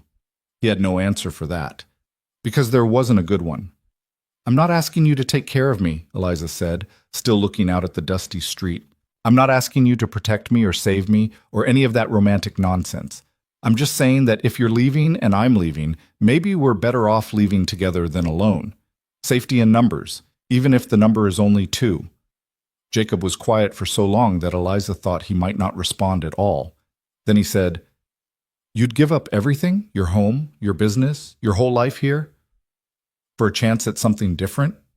Eliza turned back to face him. Yes, without hesitation. Something shifted in Jacob's expression then. The guardedness eased just slightly, enough that she could see the man beneath the walls he'd built. You're certain? I'm terrified, Eliza admitted, but I'm certain. Jacob nodded slowly, like he was accepting something inevitable. All right. If you're sure, if you really mean this, we leave together, but not tonight. We need supplies, a plan, horses that can make distance. That takes time. How much time? 3 days, Jacob said. Maybe 4. And you can't tell anyone. Not the marshal, not your boarders, no one. The moment word gets out that we're leaving together, people will talk, and talk draws attention. I understand. And once we go, Jacob continued, his voice serious, there's no coming back. Not for a long time, maybe never. You need to be ready for that. Ready to leave everything behind and not look back. Eliza thought about the boarding house with its sagging porch and leaking roof, thought about the graves in the town cemetery where her parents lay side by side, thought about the life she'd been living, small and circumscribed and safe in its way, but also lonely and limiting and slowly suffocating. I'm ready, she said, and meant it. The next 3 days moved with the strange duality of time when something momentous approaches, each hour dragging interminably while the whole span rushed past in a blur. Eliza went through her daily routines with mechanical precision, serving meals and changing linens and sweeping floors, all while her mind spun with preparations and plans and the weight of what she was about to do. She told no one, not even Marshal Wyatt when he came by on the second day to check on Jacob's recovery and ask whether they'd seen anything suspicious. She smiled, offered him coffee, assured him that everything was fine, while her heart hammered against her ribs with the knowledge that she was lying to a lawman and preparing to flee town like a criminal. Jacob spent those days quietly gathering what they'd need. He disappeared for hours at a time, returning with supplies he'd hide in the stable, dried goods, ammunition, blankets, maps. He bought 2 horses from a ranch outside town, paid in cash and gave a false name. Good animals, he told Eliza, sound and strong enough to carry them north through rough country. How far north? She'd asked. As far as we need to go to be safe, was all he'd say. On the 3rd day, Eliza began the hardest task, deciding what to keep and what to leave behind. She moved through the boarding house like a ghost, touching familiar objects with new awareness. Her mother's china, chipped but cherished. Her father's books, their spines cracked from countless readings. The quilt on her bed that her grandmother had stitched by hand, each square a memory of fabric from dresses and shirts long since worn to nothing. She could take so little. A saddlebag's worth, maybe 2 if she packed carefully. Everything else would have to stay. The boarding house itself posed the biggest problem. She couldn't just abandon it. That would raise immediate questions and suspicions. But she also couldn't sell it in 3 days, not without attracting exactly the kind of attention they were trying to avoid. Jacob solved it with typical pragmatism. Sign it over to the bank, he said. Tell them you're going east to care for a sick relative, that you'll be gone indefinitely. Give them power to manage it, rent it out, sell it if they see fit. They'll jump at the chance for the commission, and it'll look legitimate. That's lying, Eliza said. That's survival, Jacob corrected. And it's the best option we've got. Unless you want to stay. She didn't want to stay. That was becoming clearer with every passing hour. The boarding house that had been her entire world for so long suddenly felt like a cage, and the bars were growing more visible by the minute. So on the morning of the fourth day, she walked into the First Bank of Redemption Gulch and spoke with Mr. Palmer, the manager. She told him about a fictional aunt in Philadelphia who'd taken ill, about family obligations that couldn't be ignored. She signed papers with hands that only trembled slightly, transferred management of her property to the bank's care, and walked out with a receipt and a cold knot of finality in her stomach. It was done. There was no going back now. That afternoon, she told her remaining boarders that she'd be closing the boarding house temporarily due to a family emergency. The ranch hands accepted the news with shrugs. They'd find other lodging easily enough. They paid what they owed and were gone by sunset, leaving the building empty and echoing. Jacob watched from the window as they rode away. "You all right?" he asked. Eliza looked around the empty dining room, at the table where she'd served countless meals, at the walls her father had painted, at the floor she'd swept so many times she could do it in the dark. "No," she said honestly, "but I will be." That night, they made their final preparations. Jacob checked the horses one last time, secured the packs, tested every strap and buckle. Eliza went through the boarding house room by room, extinguishing lamps, closing shutters, locking doors, making it secure for an absence she knew in her bones would be permanent despite what she'd told the bank. She saved her own room for last. Stood in the doorway looking at the narrow bed, the simple dresser, the window that looked out on the street where her entire life had unfolded. She'd been born in this town, had learned to walk on these warped floorboards, had buried both parents in the cemetery on the hill. This place held everything she'd ever known, and she was choosing to leave it all behind for a man she'd known less than a month and a future that was nothing but uncertainty and risk. The enormity of it hit her then, a wave of doubt so strong it nearly buckled her knees. What was she doing? This was madness. She should stay, should find a way to make the boarding house work, should build a life here where she knew the territory and the people and the rules, but she knew, deep in the part of herself that couldn't be reasoned with or argued into submission, that staying would be a slow death. Not the quick, violent kind the Kellers had threatened, but the grinding, inexorable kind that happened to people who never took chances, never risked anything, never reached for something beyond the small circle of safety they'd drawn around themselves. She'd rather die trying than die wondering. The thought steadied her. She picked up her packed saddlebags, took one last look around the room, and walked out without looking back. Jacob was waiting by the stable with the horses. The moon was up, nearly full again, painting everything in that silver-blue light that made the world look both beautiful and strange. He changed into traveling clothes, dark shirt, worn jacket, pants that had seen hard use. His gun was on his hip now, tied down, no longer concealed. He looked different like this. Harder. More like the man he probably was when he wasn't playing at being a quiet ranch hand. "Ready?" he asked. "As I'll ever be," Eliza said. He helped her mount, adjusted her stirrups, checked that her bags were secure. Then he swung up onto his own horse with a fluid grace that spoke of years in the saddle.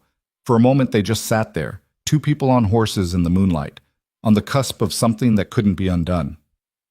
"Last chance," Jacob said quietly. "You can still change your mind. I'd understand." Eliza looked at the boarding house one final time.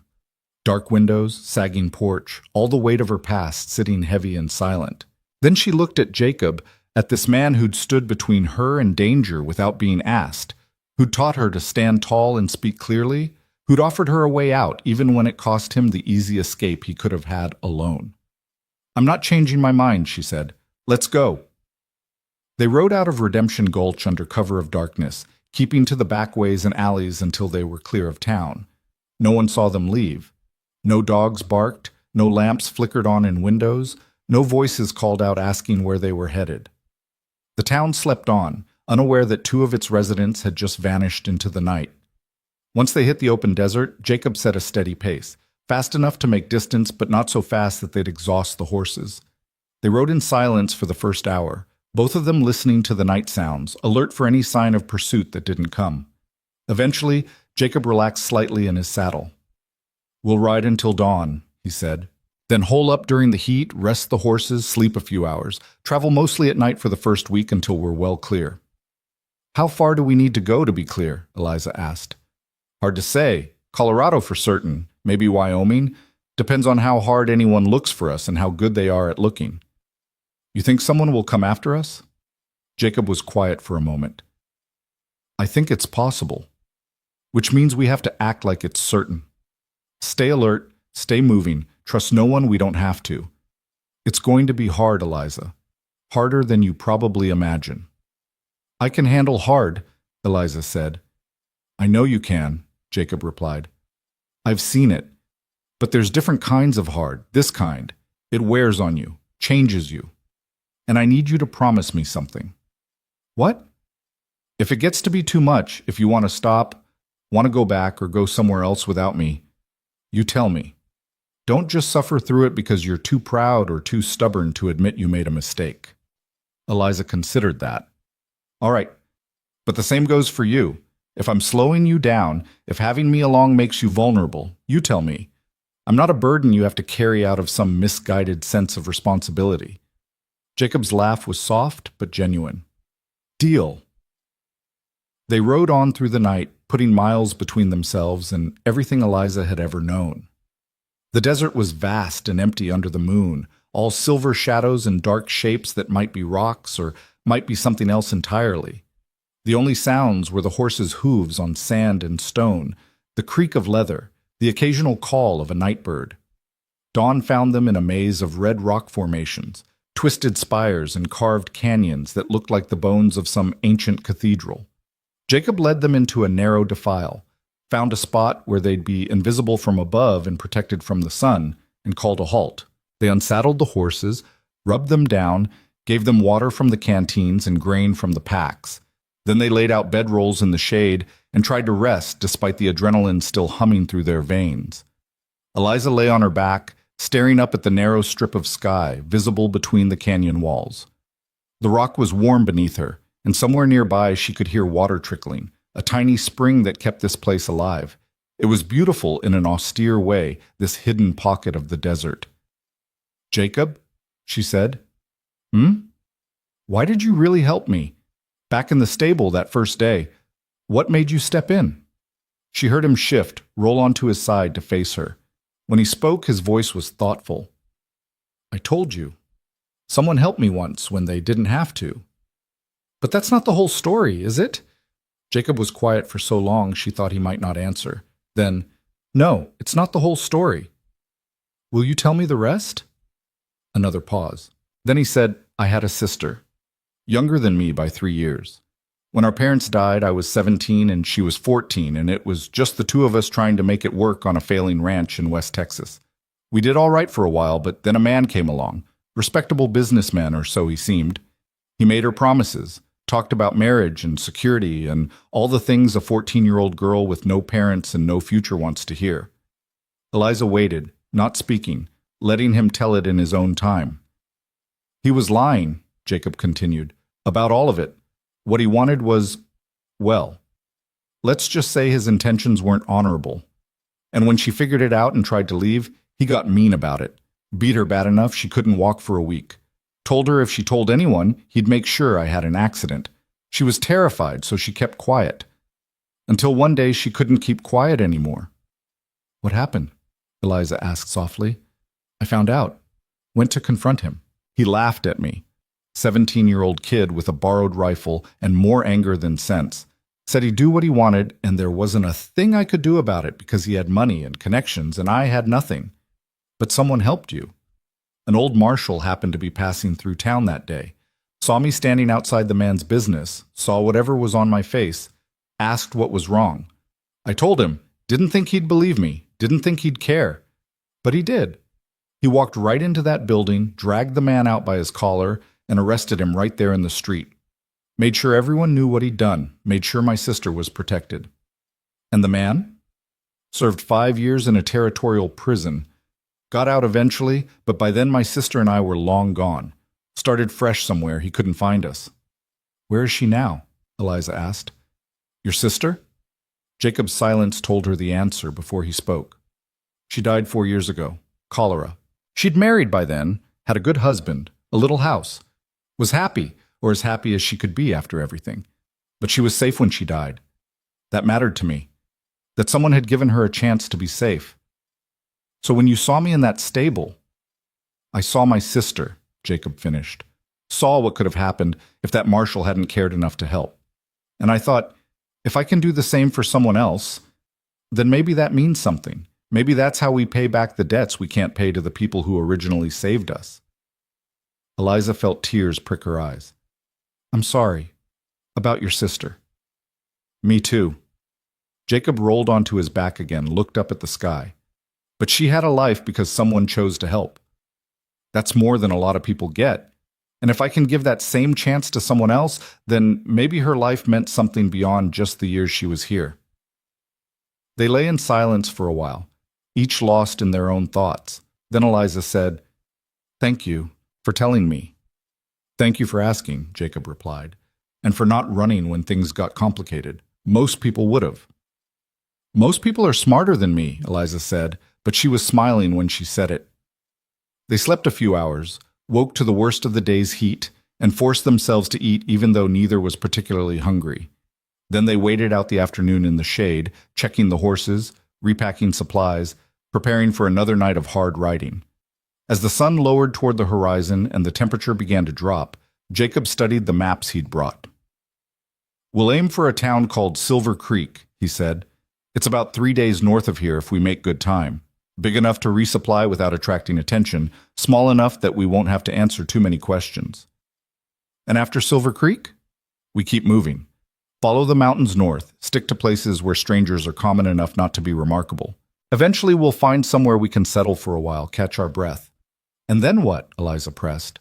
"We can't run forever." "No," Jacob agreed. "But we can run long enough that whoever might be looking loses interest or gives up or moves on to easier targets.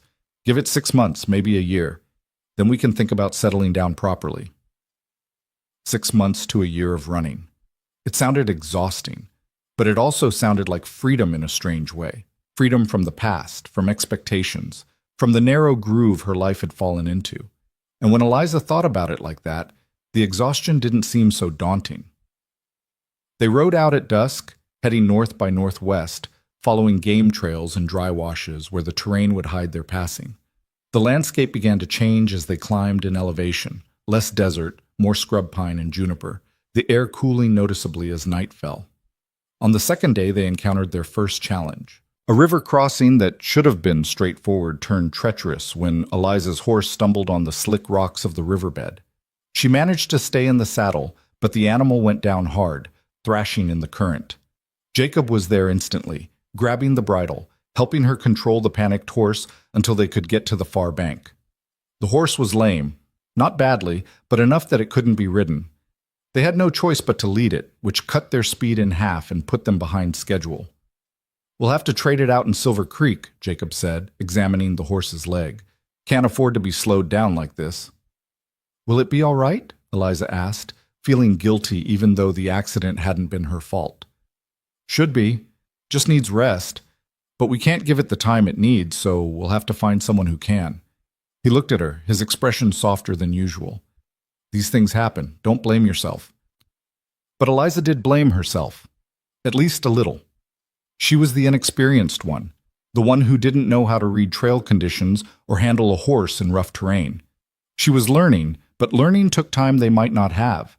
They pushed on, taking turns riding Jacob's horse while the other walked. It was grueling work, made worse by the knowledge that every hour they were delayed was an hour someone might be gaining on them. But there was nothing to be done about it except keep moving. They reached Silver Creek on the evening of the 5th day, later than planned and more exhausted than Eliza had ever been in her life. The town was bigger than Redemption Gulch, maybe 200 people, with a proper main street and several stores and even a small hotel. "We'll get a room," Jacob said. "Proper beds, hot food, a real night's sleep. We've earned it." "Is that safe?" Eliza asked. "Safe as anything is right now. And you're dead on your feet, another night sleeping on rocks, and you'll be no use to anyone." They found a livery stable first, arranged to board the horses and sell the lame one to a rancher who was willing to let it heal up properly. Then they walked to the hotel, their saddlebags over their shoulders, looking like exactly what they were, travelers who'd been on the trail too long and needed rest. The clerk at the desk took one look at them and asked, "One room or two?" Eliza and Jacob exchanged a glance. They'd been avoiding this question, this complication, by sleeping under the stars where room arrangements weren't an issue. But now, standing in a hotel lobby with curious eyes watching, they had to decide. "One," Jacob said firmly. "We're married. My wife and I." The clerk's eyebrows rose slightly, but he didn't question it, just handed over a key and pointed them upstairs. "Room 7. Bathhouse is out back if you need it. Dining room closes at 9. They climbed the stairs in silence, found the room, and locked the door behind them. It was small but clean. One bed, a washstand, a single chair by the window. The bed was the problem, the elephant neither of them wanted to address. Jacob set his bags down, moved to the window to check the sight lines. "I can sleep in the chair," he said without looking at her, "or on the floor, whatever makes you comfortable." "Jacob." Eliza waited until he turned to face her. "We've been traveling together for 5 days, sleeping 10 feet apart under the same sky. I think we can manage to share a room without anyone's virtue being compromised. I just don't want you to feel—" "I don't," Eliza interrupted, "feel compromised or uncomfortable or any of that. We're two people trying to survive and stay ahead of trouble. The arrangements are practical, not improper." Jacob studied her for a moment, then nodded. "All right, but I'm still sleeping in the chair. You take the bed." "We can share the bed," Eliza said, then felt her face heat. "I mean, you're still healing from being shot. You need proper rest. We're both adults.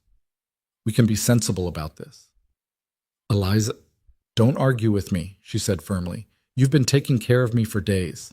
Let me return the favor. Take the bed. I insist." They compromised. Both slept in the bed but with quilts between them and their clothes on, proper and distant. It was awkward at first, both of them lying stiffly on their respective sides, hyper-aware of the other's presence. But exhaustion won out over propriety, and soon they were both asleep. Eliza woke once in the night to find herself curled against Jacob's back, her arm thrown across his side. She should have moved away, should have maintained the careful distance, but he was warm and solid, and his breathing was deep and even, and for the first time in weeks she felt safe. So she stayed where she was and fell back asleep. In the morning, neither mentioned it. They spent 2 days in Silver Creek, resting and resupplying. Jacob bought new clothes for both of them, practical traveling wear that would hold up to hard use. He also bought a rifle and ammunition, and spent an afternoon teaching Eliza how to load and fire it. "I don't want to shoot anyone," she protested. "Neither do I," Jacob said. "But wanting and needing are different things. You need to know how to defend yourself, just in case." So she learned how to sight down the barrel, how to breathe and squeeze rather than pull the trigger, how to compensate for wind and distance. She wasn't a natural shot, but she was competent enough, good enough to hit what she was aiming at least at close range. On their last evening in town, they had dinner in the hotel dining room, a real meal with bread and butter and beef that wasn't jerky. It felt almost normal, almost like they were just two people having dinner and not fugitives running from something they couldn't name. "Tomorrow we head into the mountains proper," Jacob said, keeping his voice low. "Trail gets rougher from here, but it's also more isolated, harder for anyone to follow." "How much further?" Eliza asked. "Another week, maybe 2. Depends on the weather and the passes. But once we're through, we'll be in Colorado proper. Can find a place to settle for a while." Eliza nodded, pushed food around her plate. "Jacob, can I ask you something?" "Always." "What happens after? After we settle, after we've run long enough and waited long enough? What then?" Jacob was quiet, thinking. "I don't know," he said finally. "I hadn't thought much past getting us somewhere safe." "But we can't just run forever," Eliza said. "Eventually we'll need to build something. A life, a home. Something more than just survival." "I know." Jacob met her eyes across the table. "And when we get there, when we've got enough distance and enough time, we'll figure out what that looks like. Together." "Together," Eliza repeated. The word felt significant somehow, weighted with meaning beyond its simple definition. "Is that all right?" Jacob asked. If we figure it out together? Yes, Eliza said. That's more than all right. They left Silver Creek at dawn, riding into mountains that rose like purple shadows against the sky. The trail was steep and winding, following a river gorge up into high country where the air was thin and cold even in summer. They saw no one for days, just hawks circling overhead and the occasional deer bounding through the trees. It was hard going. The horses struggled with the altitude, and so did Eliza. Her lungs burned with every breath, and her legs ached from the constant uphill climb. But she didn't complain, didn't ask to slow down. She'd chosen this, had insisted on coming. She wouldn't prove Jacob's doubts right by failing at the first real challenge. On the 8th day out of Silver Creek, they crested a pass and looked down into a valley that took Eliza's breath away. Green meadows stretched between stands of pine and aspen, a stream glittering like silver thread through the middle, and in the distance, more mountains rising blue and majestic toward a sky so clear it hurt to look at. Colorado, Jacob said. We made it. They descended into the valley as the sun lowered, following the stream until they found a spot that was sheltered and had good water and grass for the horses. They made camp as they had every night, efficiently, silently, each knowing their role. But tonight felt different. Tonight felt like they'd accomplished something, crossed some invisible line that meant they were safe, at least for now. After they'd eaten and the fire had burned down to coals, Eliza found herself sitting beside Jacob, their shoulders almost touching, staring up at more stars than she'd ever imagined existed. Thank you, she said quietly. For what? For letting me come, for not sending me away when you could have, for giving me a chance at something different. Jacob was quiet for a moment. Then he said, I should be thanking you. You could have stayed in that boarding house, could have found some way to make it work. But you chose to trust me instead, to put your life in the hands of someone you barely knew. That takes courage. Or foolishness, Eliza said with a small smile. Maybe both. Jacob shifted slightly, and suddenly his hand found hers in the darkness. His fingers were warm and calloused and steady. But I'm glad you did. I've been alone a long time, Eliza. Forgot what it was like to have someone to stand beside. To have someone who chose to stay even when leaving was easier. Eliza's breath caught. She looked at their joined hands, at the stars overhead, at this man who'd become so much more than just her boarder or her protector in such a short time. I'm glad too, she whispered. They sat like that for a long time, hands clasped, shoulders touching, two people who'd run from everything they knew and found something unexpected in the running, something worth holding on to.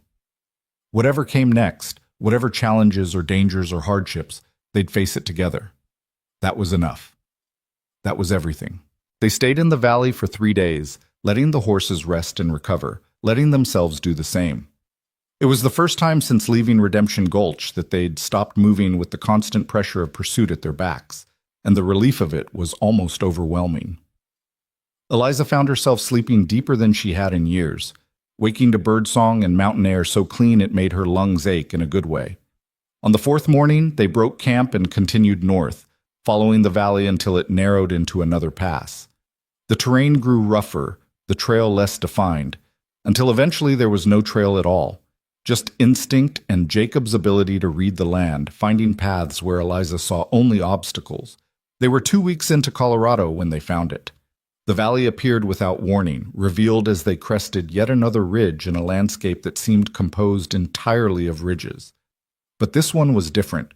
Sheltered on 3 sides by mountains that would break the worst of the winter winds, with a stream running through it that looked deep enough to survive drought, with meadow grass and stands of timber and soil that looked rich and dark. It was hidden, isolated, the kind of place you could live for years without seeing another soul unless you wanted to. Jacob reined in his horse, and Eliza pulled up beside him. They sat in silence, taking it in. This could work, Jacob said finally. Water, timber, game in the hills. Isolated, but not impossible to reach. We could build something here. Build what? Eliza asked, though her heart was already answering the question. A home, Jacob said simply. A real one, if you want to. Eliza looked at the valley spread out below them, at the promise of it, the possibility. A home. Not the boarding house she'd inherited, Not her father's dream that she'd tried and failed to keep alive, but something new, something they'd create together from nothing but work and will and whatever grace the land chose to give them. "Yes," she said, "I want to." They descended into the valley that afternoon and made camp near the stream. That night, sitting by the fire with the mountains black against the stars, they began to plan, not just survival anymore, but a future. Jacob sketched rough diagrams in the dirt with a stick, where they'd build the cabin, how they'd orient it to catch the sun in winter and shade in summer, where the barn would go, where they'd clear land for crops. "We'll need supplies," he said, "more than we can carry on horseback. There's a town called Leadville, about 40 miles west, mining town, probably rough, but big enough to have what we need. Lumber, tools, seed, livestock." "How much will that cost?" Eliza asked. Jacob did some mental calculation. "More than we have. We'll need to work for a while, save up. Maybe I can hire on with a ranch. You could find work in town. 6 months? Maybe 8? Then we come back here and start building." Eliza felt a pang of disappointment. They'd just found this place and now they had to leave it? But she understood the logic. They couldn't build a life with empty pockets and no resources. "All right," she said, "but we come back. This is ours now, even if we can't stay yet." "We'll come back," Jacob promised. "I swear it." Before they left the valley, Jacob did one thing that surprised her. He cut a piece of bark from an aspen tree near their campsite and carved their initials into it with his knife, EM and JH, with the date below. Then he hammered it to a tall pine at the edge of the meadow. "So we remember where to come back to," he explained. "And so anyone who stumbles through here knows this land is claimed." They rode out the next morning, and Eliza looked back 3 times before the valley disappeared behind the ridge. Each time, her chest tightened with something that felt dangerously close to longing. She'd never felt that way about the boarding house, never felt that pull to return. But this place, this hidden valley that was nothing but grass and trees and water, already felt like it was hers in a way nothing else ever had. Leadville was everything Jacob had warned, and worse. A sprawling, chaotic mining town jammed into a narrow valley, full of miners and gamblers and women in painted faces standing in doorways. The streets were mud when it rained and dust when it didn't. The air smelled of wood smoke and human waste and desperation. It was loud and crude and absolutely alive in a way that Redemption Gulch had never been, even in its best days. "We'll need to be careful here," Jacob said as they rode in. "Keep our heads down. Don't attract attention. Don't get involved in other people's business." But they found a boarding house on the edge of town, cleaner than most, run by a stern-faced woman named Mrs. Kowalski, who asked no questions as long as the rent was paid on time. 2 rooms side by side, with a shared wall so thin they could hear each other breathing at night. Jacob found work within a week, hiring on with a freight company that ran supplies up to the mining camps in the high country. It was dangerous work. The roads were barely roads at all, more like suggestions carved into mountainsides. But it paid well. He'd leave at dawn and return after dark, exhausted and covered in dust, and he'd hand over his wages to Eliza, who kept careful track of every dollar saved. Eliza had a harder time finding work. The respectable positions, shop clerk, seamstress, teacher, were already filled. The less respectable ones she refused to consider, despite Jacob's assurance that he wouldn't judge her whatever she decided. Finally, she found work in a bakery, starting at 4 in the morning to help prepare bread and pastries for the day. The work was hot and hard and left her smelling permanently of yeast and cinnamon, but it was honest and it paid. They fell into a routine. Work, eat, save. Sleep in their separate rooms with that thin wall between them. On Sundays, when the freight didn't run and the bakery was closed, they'd take the horses up into the hills surrounding Leadville and pretend they were back in their valley. They'd talk about the cabin they'd build, the life they'd create. Jacob would describe in detail how he'd construct the walls, how he'd notch the logs so they'd fit tight against winter. Eliza would plan her garden, decide what vegetables she'd grow, where she'd plant flowers just for the beauty of it. "We should get married," Jacob said one Sunday afternoon. They were sitting by a stream, watching the horses graze, and the words came out of nowhere. Eliza's breath caught. "What?"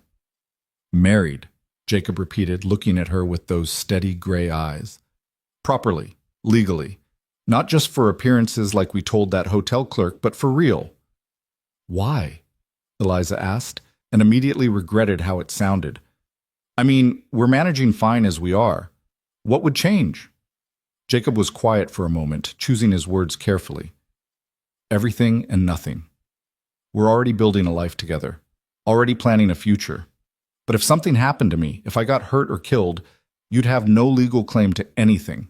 The land we're going to homestead, the cabin we build, all of it would go to my next of kin, which is nobody, but the territory wouldn't know that. They'd auction it off, and you'd be left with nothing. So this is about property rights, Eliza said, trying to keep the hurt out of her voice. No, Jacob said firmly. He took her hand, made her look at him. It's about protecting you, and it's about me wanting to stand up in front of witnesses and declare that you're mine and I'm yours, that we chose each other when we could have chosen to be alone. Property rights are just the practical part. The real part is that I love you, Eliza Moore, and I want everyone to know it. Eliza felt tears prick her eyes. He'd never said those words before. They'd grown close, grown fond, grown into each other like trees whose roots tangle underground. But love, that word carried weight and promise and terror all mixed together. You don't have to answer now, Jacob said quickly, misreading her silence. I just wanted you to know, wanted you to think about it.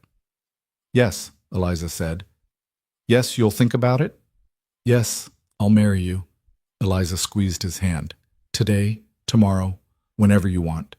Yes. Jacob's face transformed, relief and joy breaking through the careful control he usually maintained. He pulled her close, and she went willingly.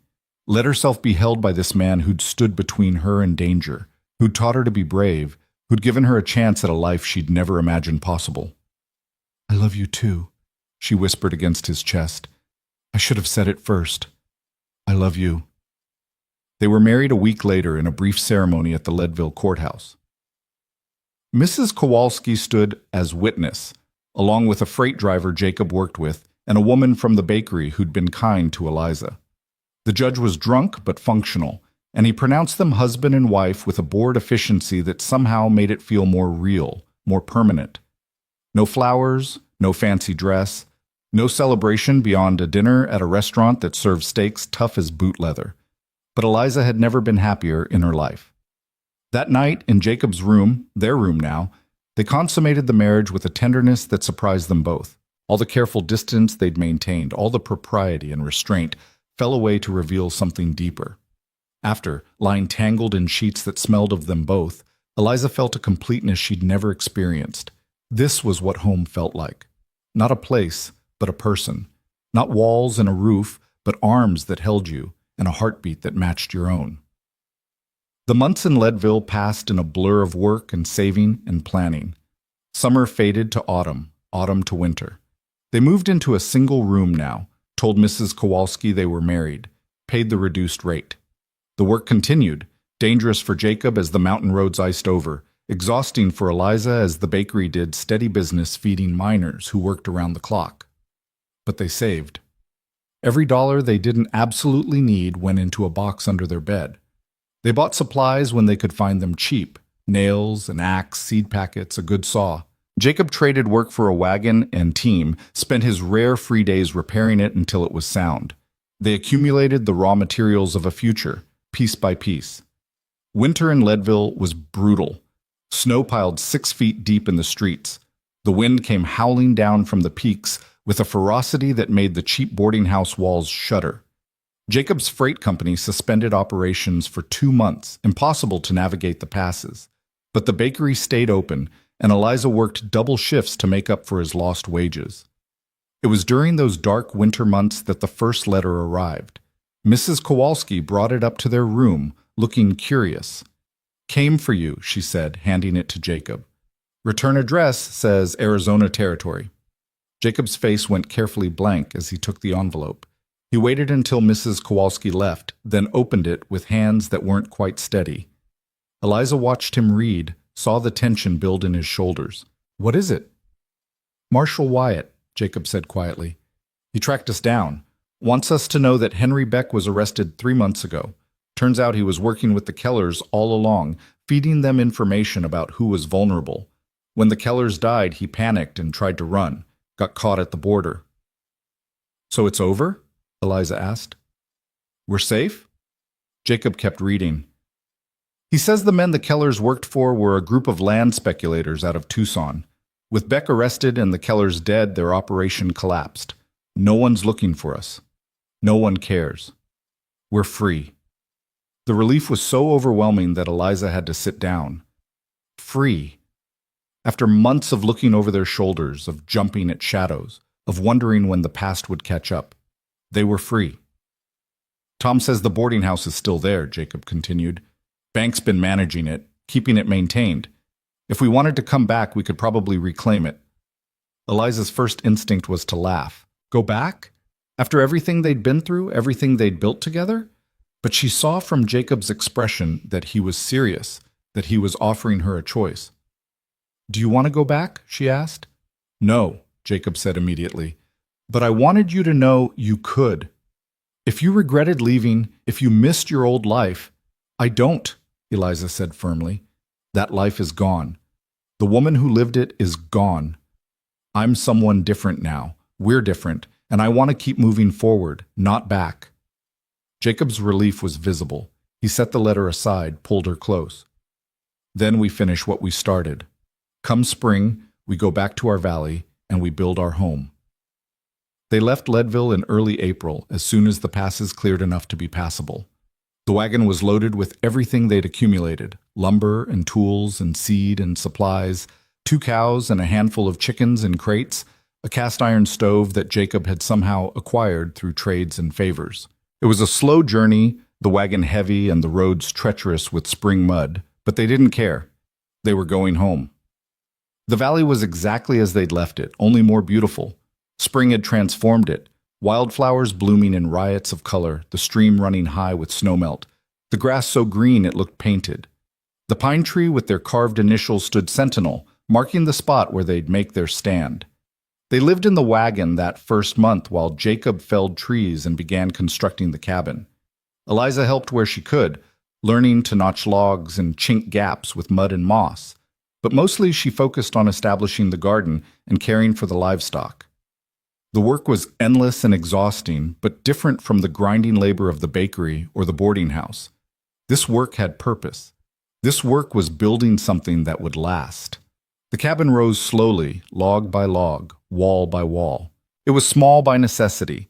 One main room with a sleeping loft above, a stone fireplace that Jacob built with painstaking care, windows positioned to catch the morning light. Nothing fancy, nothing grand.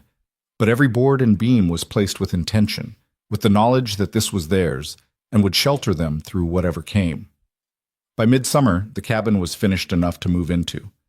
They spent their first night inside lying on bedrolls on the bare floor, staring up at the exposed rafters, listening to the wind in the pines outside and the stream running past. "We did it," Eliza whispered. "We did," Jacob agreed, "though I'm not sure it's actually done. Still need to finish the loft, build furniture, construct the barn." "I don't mean the building," Eliza interrupted. "I mean all of it. We left everything behind, crossed territories, survived winter in Leadville, came back here and built a home from nothing. We actually did it." Jacob pulled her closer. "No, you did it. I just followed your lead." "That's not true." "Isn't it?" Jacob's voice was warm with affection. "You're the one who insisted on coming. You're the one who chose this over safety and certainty. You're the one who stood in that stable and refused to back down, even when you were terrified. I just recognized something in you that you hadn't seen in yourself yet." "What's that?" "Strength," Jacob said simply. "The kind that doesn't quit. The kind that builds homes in hidden valleys because someone needs to, and if not you, then who?" Eliza felt tears slip down her temples into her hair. Happy tears, the kind that came from a contentment so deep it had nowhere else to go. "We should probably name this place," she said. "If we're going to live here, it needs a name." Jacob thought about it. "What about Hope Valley, after what we found here?" "Too obvious," Eliza said. "What about Hale Valley, after your family name?" "Our family name now," Jacob corrected. "You're a Hale too, remember? Then Hale Valley it is." The years that followed were hard in the way that building a life from raw land is always hard. There were seasons when the crops failed, when winter came early and brutal, when illness or injury laid one of them low and the other had to carry everything alone. There were times Eliza thought about that boarding house in Arizona, wondered if they'd made a terrible mistake choosing wilderness over civilization. But there were more times, far more times, when she'd stand on the porch of their cabin watching sunset paint the mountains gold and know with absolute certainty that this was exactly where she was meant to be. Their first winter in the cabin tested them. Snow fell for days, piling so high they had to dig tunnels to reach the barn where the livestock huddled. Food ran low, firewood ran lower. They burned furniture to stay warm, melted snow for water, rationed their supplies with grim arithmetic. There were nights Eliza thought they might not make it. Nights she watched Jacob's sleeping face by lamplight and memorized every line and scar in case she lost him. But spring came, as it always does, and they survived, as they always did. The second year was easier. They knew what to expect, had planned better, built a proper barn and smokehouse and root cellar. Jacob trapped furs through the winter and sold them at Leadville in the spring, bringing back supplies and news of the world they'd left behind. Eliza kept bees, sold honey, perfected her garden until she could grow enough to sustain them through the lean months. The third year, Eliza discovered she was pregnant. She told Jacob on a morning in early autumn when the aspens were turning gold and the air had that particular clarity that comes before the first snow. They were sitting on the porch watching the valley wake up, and she just said it quietly, without preamble. "I'm going to have a baby." Jacob went very still. Then he turned to look at her, and his face held every emotion at once, joy and terror, and awe and love all mixed together. "Are you sure?" "I'm sure." He pulled her close, and she felt him shaking. "We're going to be parents," he said, like he was trying the words out, testing how they sounded. "Yes." "I don't know how to be a father," Jacob confessed. "Mine died when I was too young to learn from him." "And I don't know how to be a mother," Eliza said. "But we'll figure it out, like we figured out everything else." Their daughter was born the following spring, delivered by Eliza with Jacob's shaking hands helping, following instructions from a medical text they'd borrowed from Leadville. It was terrifying and messy and the most beautiful thing either of them had ever experienced. They named her Sarah, after Jacob's sister, and from the moment she drew her first breath, she changed everything. The cabin that had seemed adequate suddenly felt too small. Jacob added 2 rooms, working through the summer while Eliza nursed the baby and tried to keep up with everything else. By autumn, they had a proper house. Still humble, still rough, but with space to grow. 2 years later, a son arrived. Then another daughter. The house expanded again, grew a second story, acquired furniture that Jacob built in the long winter evenings. The barn got bigger, the livestock more numerous. The garden became an orchard. The orchard became a proper farm. Other families found Hale Valley eventually. Drawn by rumors of good land and people who'd made it work, they came tentatively at first. A young couple from Ohio, an older man fleeing a bad marriage in Kansas, a widow with 3 children and nowhere else to go. Jacob and Eliza welcomed them, helped them establish their own homesteads, shared knowledge and resources, and the occasional meal. The valley that had been empty and silent when they'd first arrived slowly filled with life. A dozen families, then 2 dozen. Someone built a general store, someone else established a sawmill. The need for a school became apparent when the children of the valley outnumbered the adults. "We could use one of our rooms," Eliza said one evening. Their youngest was 5 now, and there were 12 children in the valley who needed schooling. "I could teach them. I'm not formally trained, but I can read and write and cipher. That's more than most of them have access to otherwise." Jacob looked around their house, the home they'd built with their own hands, that had grown and changed and adapted as their family grew. "Are you sure? It'll be crowded, chaotic." "It'll be perfect," Eliza said. So one corner of their main room became a schoolhouse. Eliza taught reading and writing and arithmetic to a dozen children who arrived each morning and left each afternoon. She used whatever books the families could contribute, supplemented with lessons written on slates they'd ordered from Leadville. It wasn't much, but it was something. It was hope and possibility and investment in a future that extended beyond their own family. The years accumulated. Sarah grew tall and serious, taking after her father in temperament. The middle child, Daniel, was wild and laughing, always climbing something or chasing something. The youngest, Emma, was thoughtful and gentle, drawn to growing things the way Eliza had been. Jacob's hair went gray at the temples. Eliza found lines around her eyes when she looked in the mirror, evidence of years spent squinting at mountain distances and laughing at her children's antics. They weren't young anymore, weren't the desperate fugitives who'd fled Arizona with nothing but each other and hope. They were something better, something more. One autumn evening, 20 years after they'd first descended into Hale Valley with nothing but a wagon full of supplies and determination, Eliza stood on her porch watching the sun set behind the mountains. The valley had changed dramatically, a proper settlement now, with houses dotting the meadows, smoke rising from a dozen chimneys, children playing in the last of the daylight. The school had moved to its own building 3 years prior, a proper structure built by the whole community. But Eliza still taught there most days, still welcomed the valley's children, and tried to give them the tools they'd need to build their own futures. Jacob came out to stand beside her, his arm settling around her waist with the easy familiarity of decades. They watched the valley together in comfortable silence. "Do you ever think about Arizona?" Jacob asked. "About how different things would have been if you'd stayed?" Eliza considered it. "Sometimes," she admitted. "But it feels like remembering a different person's life, like the woman in that boarding house was someone I used to know but don't really understand anymore." "Any regrets?" "No," Eliza said immediately. Then, more thoughtfully, "Well, maybe one. I wish I'd thanked that version of myself for being brave enough to leave, for choosing the hard path because it led somewhere better." "She was terrified," Jacob said. "I remember. Cornered in a stable by 4 men with nowhere to run." "But she didn't beg," Eliza said. "She stood her ground, and when someone offered her a way out, she took it, even though it meant abandoning everything safe and familiar. And look what she built." Jacob gestured at the valley. "A home, a family, a community.